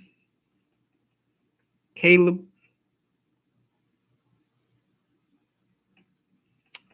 You went Caleb, Cook, Jones, Jefferson, Nico, Ooh, Cup could be out by week 6. Pittman, Keenan. Hope he's out by week 6 because that's a strong freaking wide receiver room.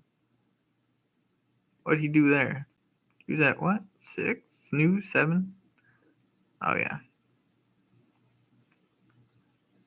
Yeah, he got lucky with Caleb. Yep, I like that. I like that.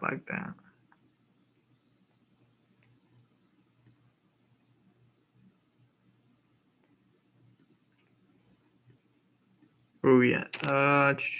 Snooze. Yeah, his team was pretty good. Pretty solid. Snooze. Pretty solid.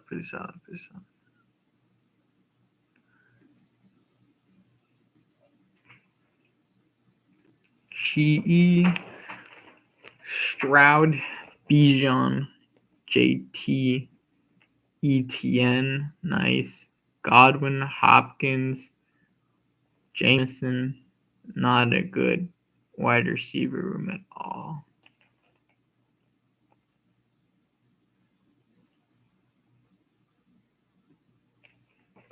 Skis, Dak, Breeze, Jameer, Kamara.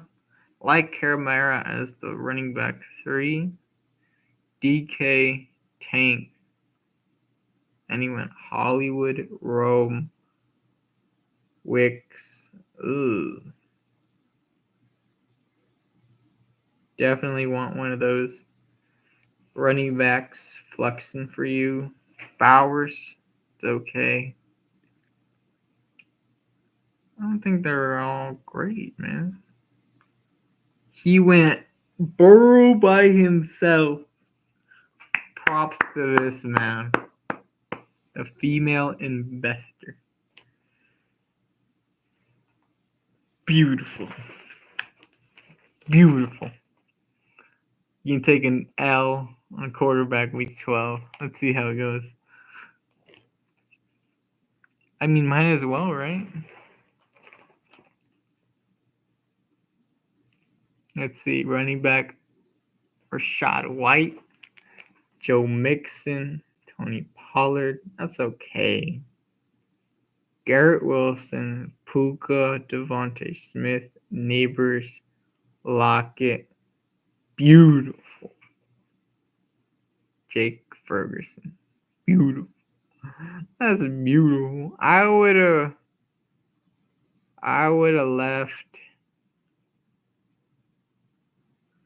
Bucky on the table and at least, let's see. Was that 11? Yeah. See, he could have left Bucky and at least got Daniels or Derek Carr. Oh, no. McCarthy should be playing by then. Bryce even. Shit. I would have been fine with that. That was like too risky, especially with Burrow. I liked it though. I liked it.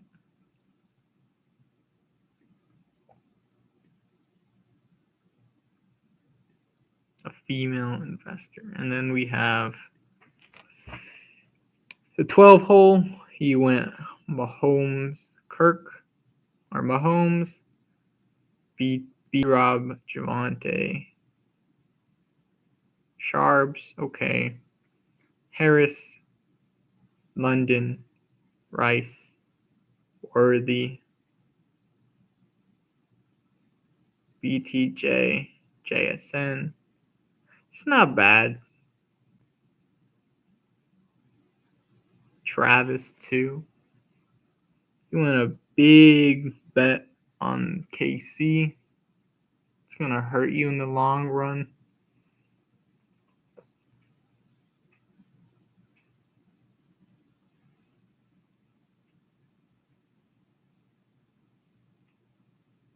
Let's see my team one more time, and then we will get to my rankings. See if I can fix anything there. It's been a long morning, 3 hours and 40 minutes. Thank you guys for staying with me, whoever is. Kyler, Kenneth Walker, Jaylen Warren, Chase Brown, A.J. Brown, Jalen Waddle, DJ Moore, Jaden Reed, Josh Downs, Trey McBride, Tyler Conklin. I think instead of Ben Sinnott, could have added another wide receiver. I just had a couple luxury picks in the Hale estimate. I think I was done probably by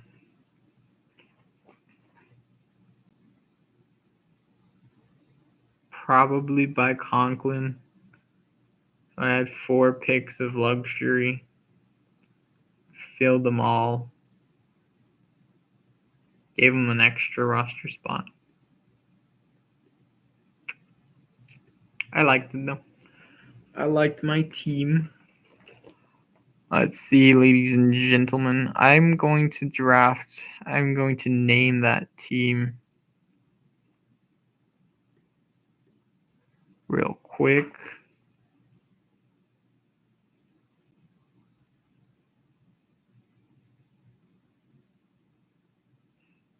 Should I name it?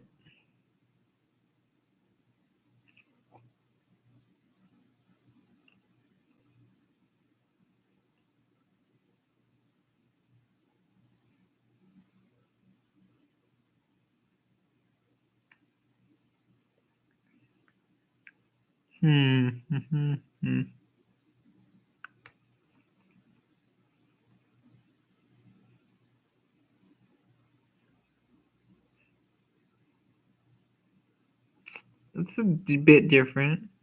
A couple of my guys. It's interesting.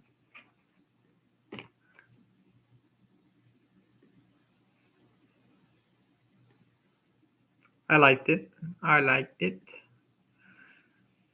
name it later. We are going to go to our rankings.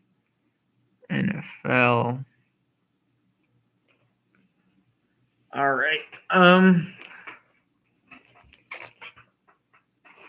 Crazy. Rankings.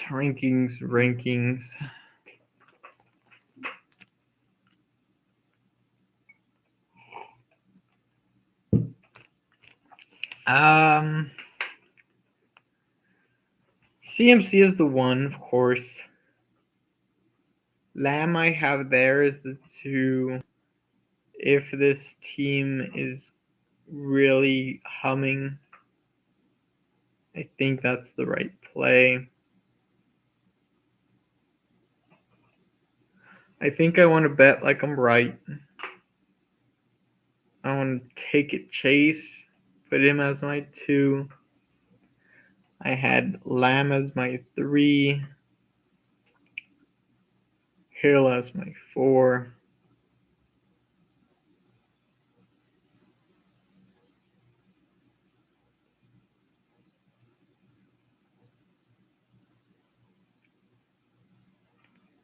Probably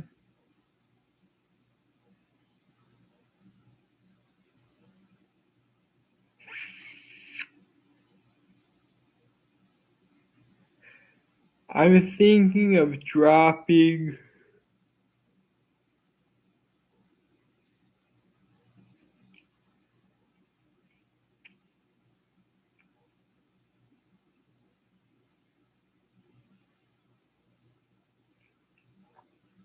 I'm going to bet on the offensive coordinators.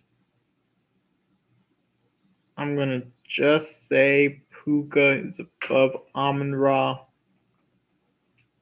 I'm going to say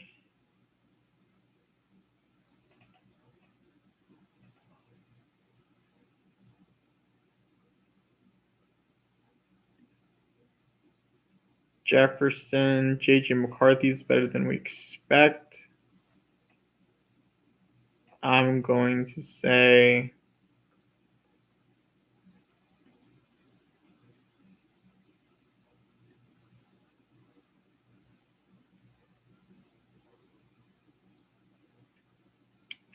I think I'll leave it like that. I like Puka. Maybe even more than Tyreek.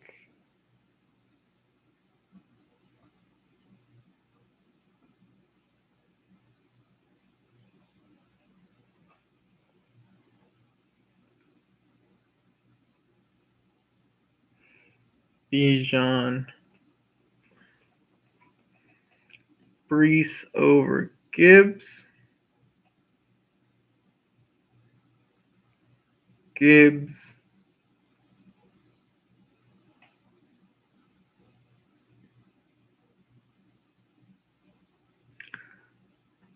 Drake London.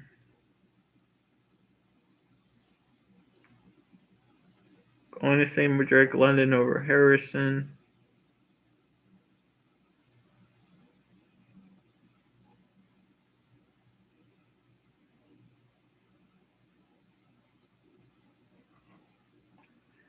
Going to say Kyron Williams.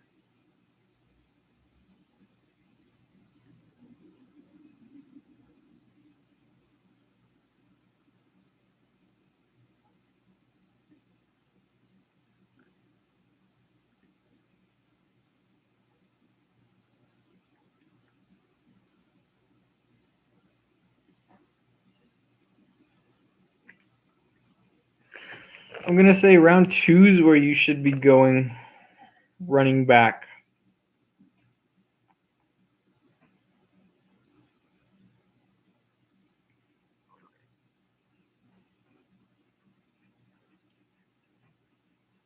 This is very interesting. I'm going to say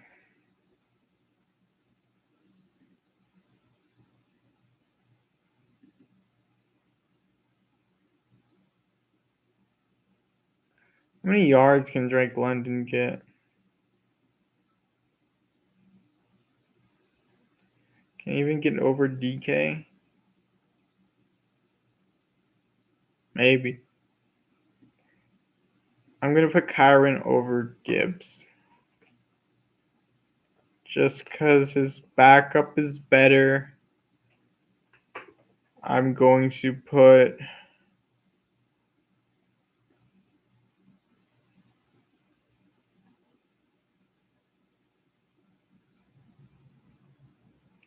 London stays over Harrison.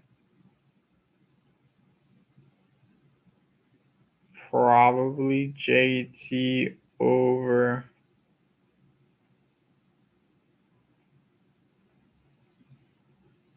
no. I think I want Nico even over London.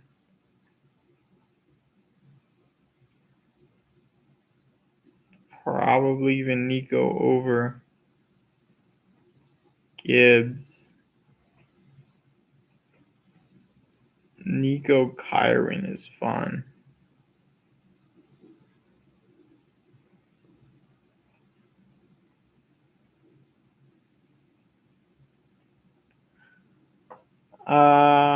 Gibbs, London, Harrison, Taylor.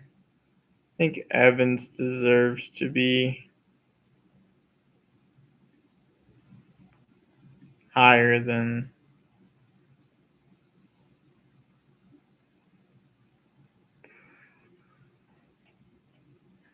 Evans, Adams.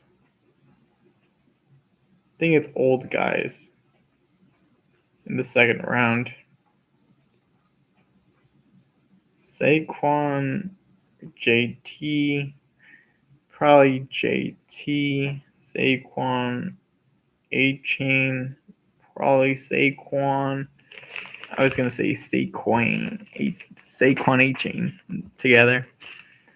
Saquon because of the backfield that he's taking touches with HN. Neighbors, Olave, probably Debo over both. Never mind.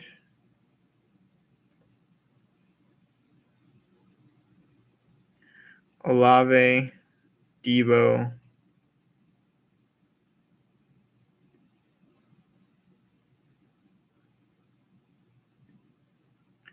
Probably Olave.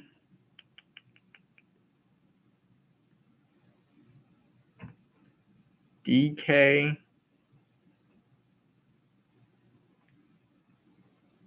Debo.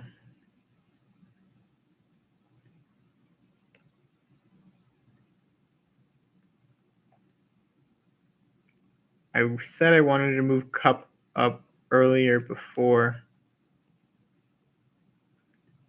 I think I want to move Neighbors down. I don't feel comfortable Debo that high. Going to move him down as well.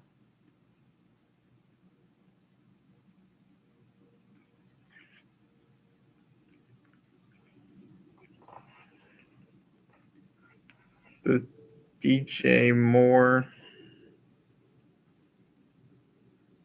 Neighbors.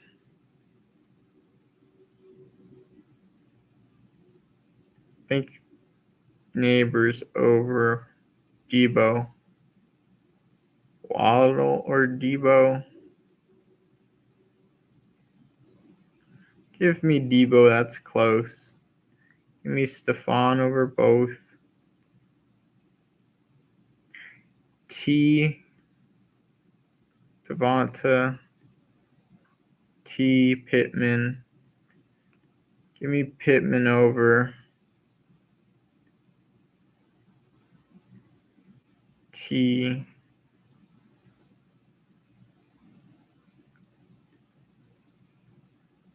That's close too. Give me Pittman over Debo. Give me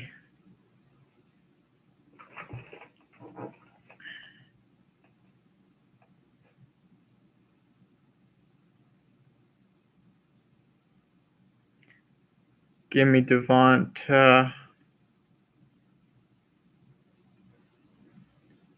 over Waddle. That's close. Yes, Saquon now back there. Give me Pickens over both. Give me T over Waddle. No. Yeah, why not?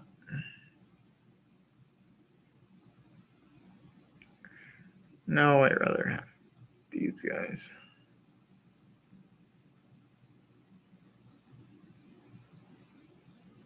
No, I'm going to split them. Laporta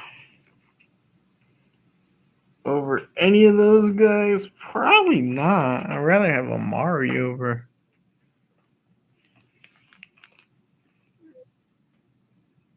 All of these Jags.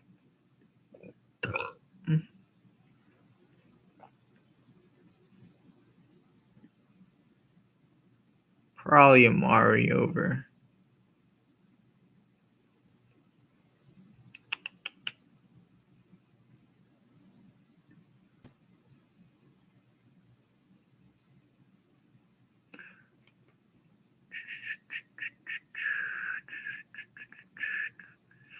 Ayuk.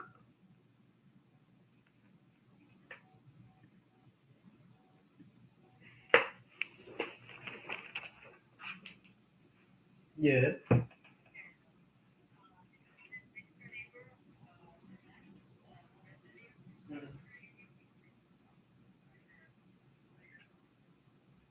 Is she there?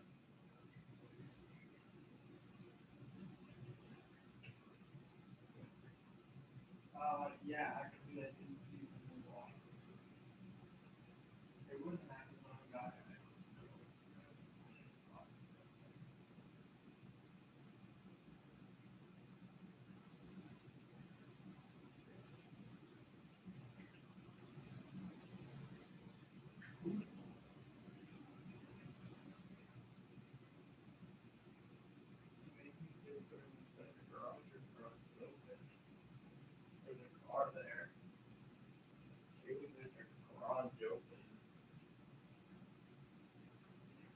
tell her though, when you text her to put it on Amazon, put on her Amazon. They can request into where they want it specifically dropped off. Tell her just to have them now. They're all over like their. That would just stay for them. That's what I have under ours. Or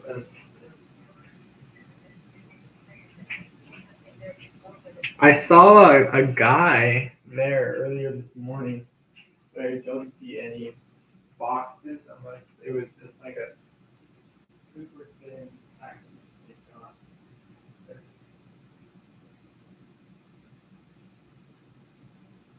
feel like I'll bet on like a Amazon bet kind of. He looked like he was dropping something.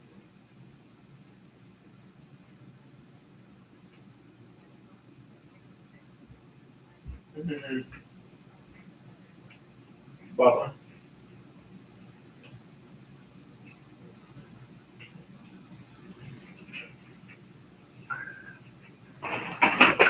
All right. All right. Back to the ranks. I'm just going by who can outproduce who, ladies and gentlemen. Ayuk will most likely have numbers that he had in 2022.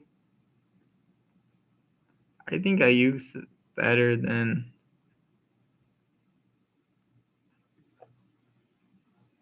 all these guys. Ayuk's better than Pickens. Ayuk's better than Debo. Probably right there. That's where I have Ayuk. Depending on where team he goes to is where I have his rank.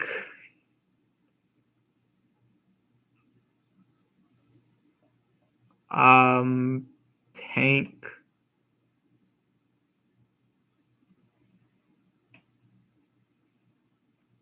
Let's see, I have McBride.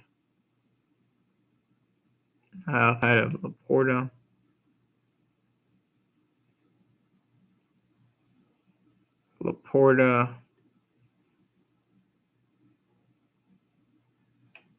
Yeah, that's fine. Andrews over Zay.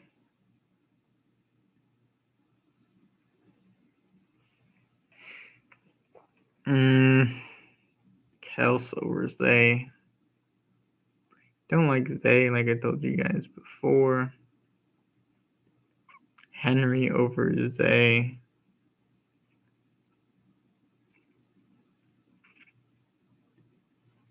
I wouldn't mind Henry above Tank.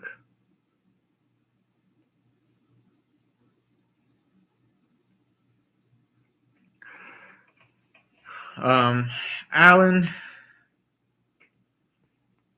Maybe we need to drop Tank. We'll drop Tank there. Probably after elite wide receiver. I mean, running quarterback.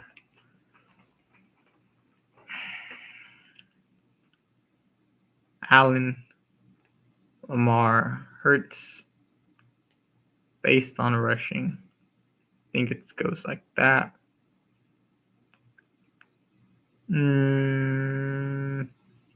Pacheco, I probably need to lower him. I have him high. I think this team is going to pass a lot more. Save this. Something's acting up. Rankings. NFL.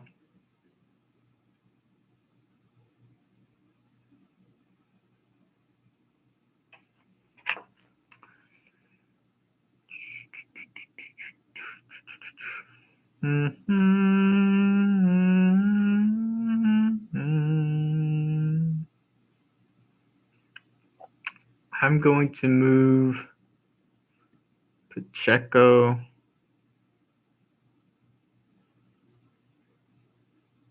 here. Move Cook up to where Pacheco is going.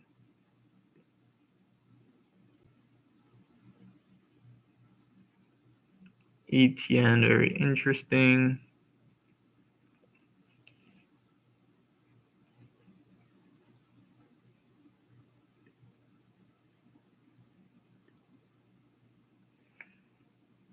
I'll take Cook over Tank.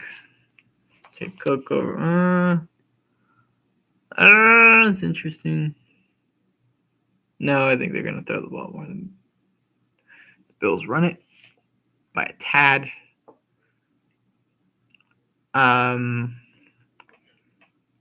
ETN for the running backs. Jacobs, Walker.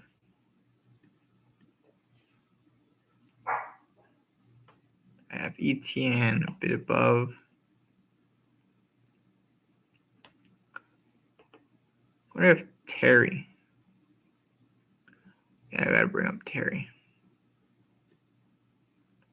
Going to put up Terry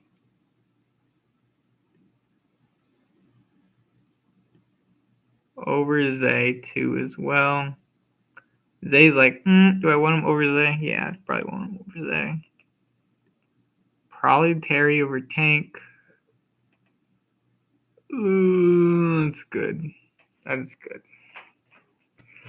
High expectations of Jaden Daniels this year.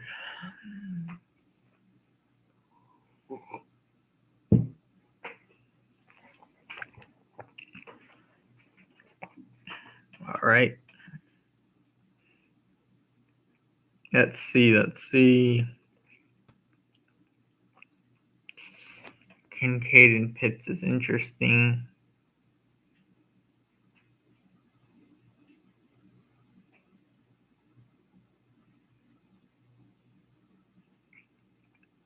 Pitch could probably outscore Kincaid.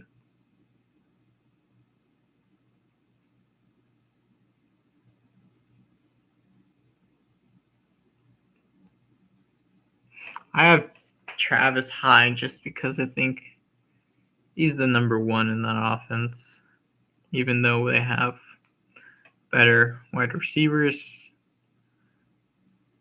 in the ball game. When Mahomes needs someone, it's Kelsey.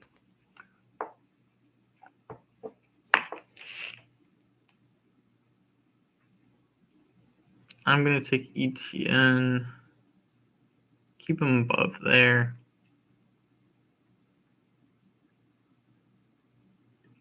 Checo probably above Ladd. Deontay above Ladd.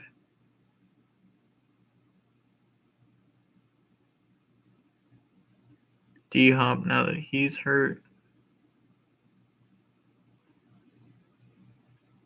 Put Ridley above him.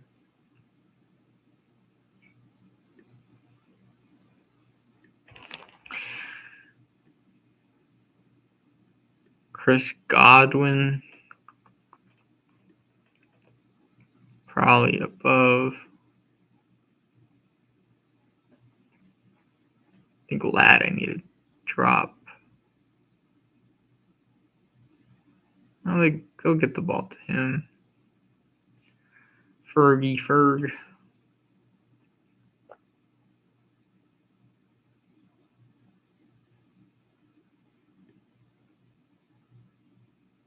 Drop Mixon. Have Stroud high. I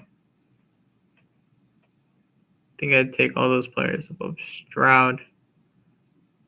Walker over White.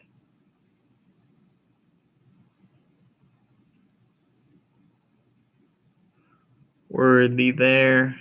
Jacobs.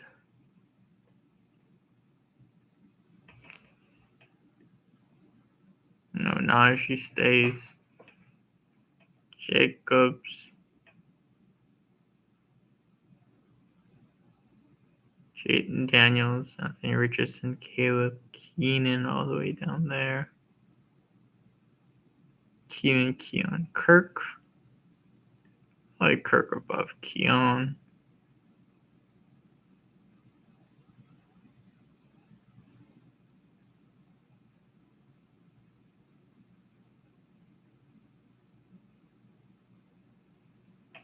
This is where I'm kind of getting like, who do I pick? I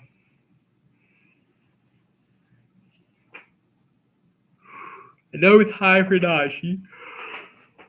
Probably should drop Najee. I just think they're going to run the shit out of the ball. But the split is different.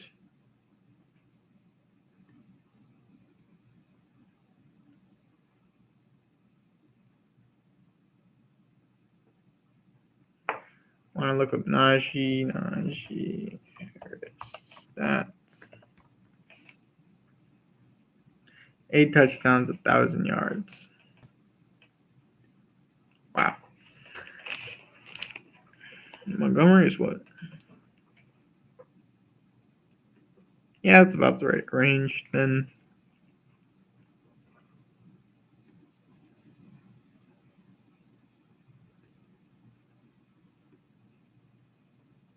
Maybe I need to lower Connor just a tad. Because the new wide receivers.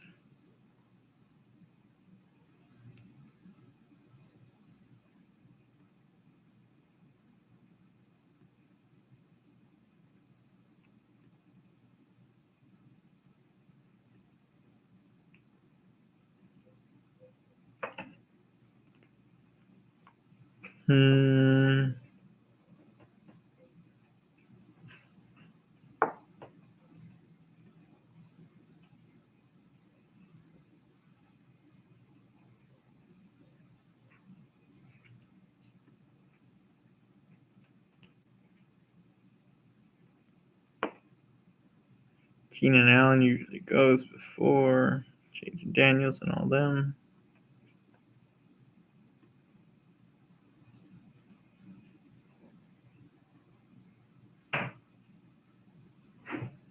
Can he outproduce Worthy?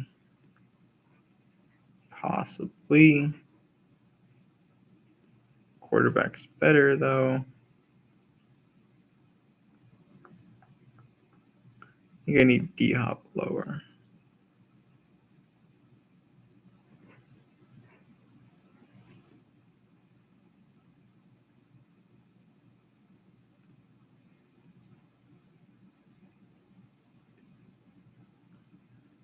I hear the D-Hop fall.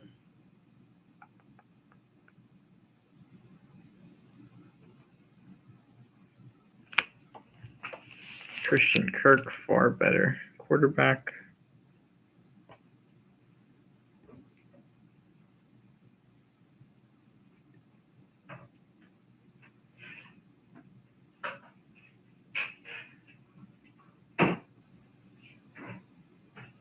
It's about right.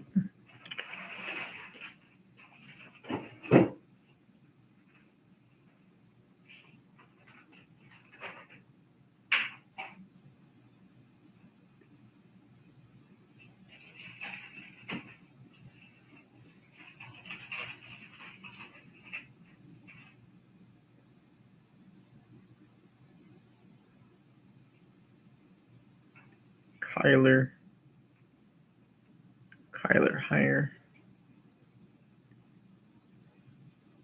Probably higher than all these guys.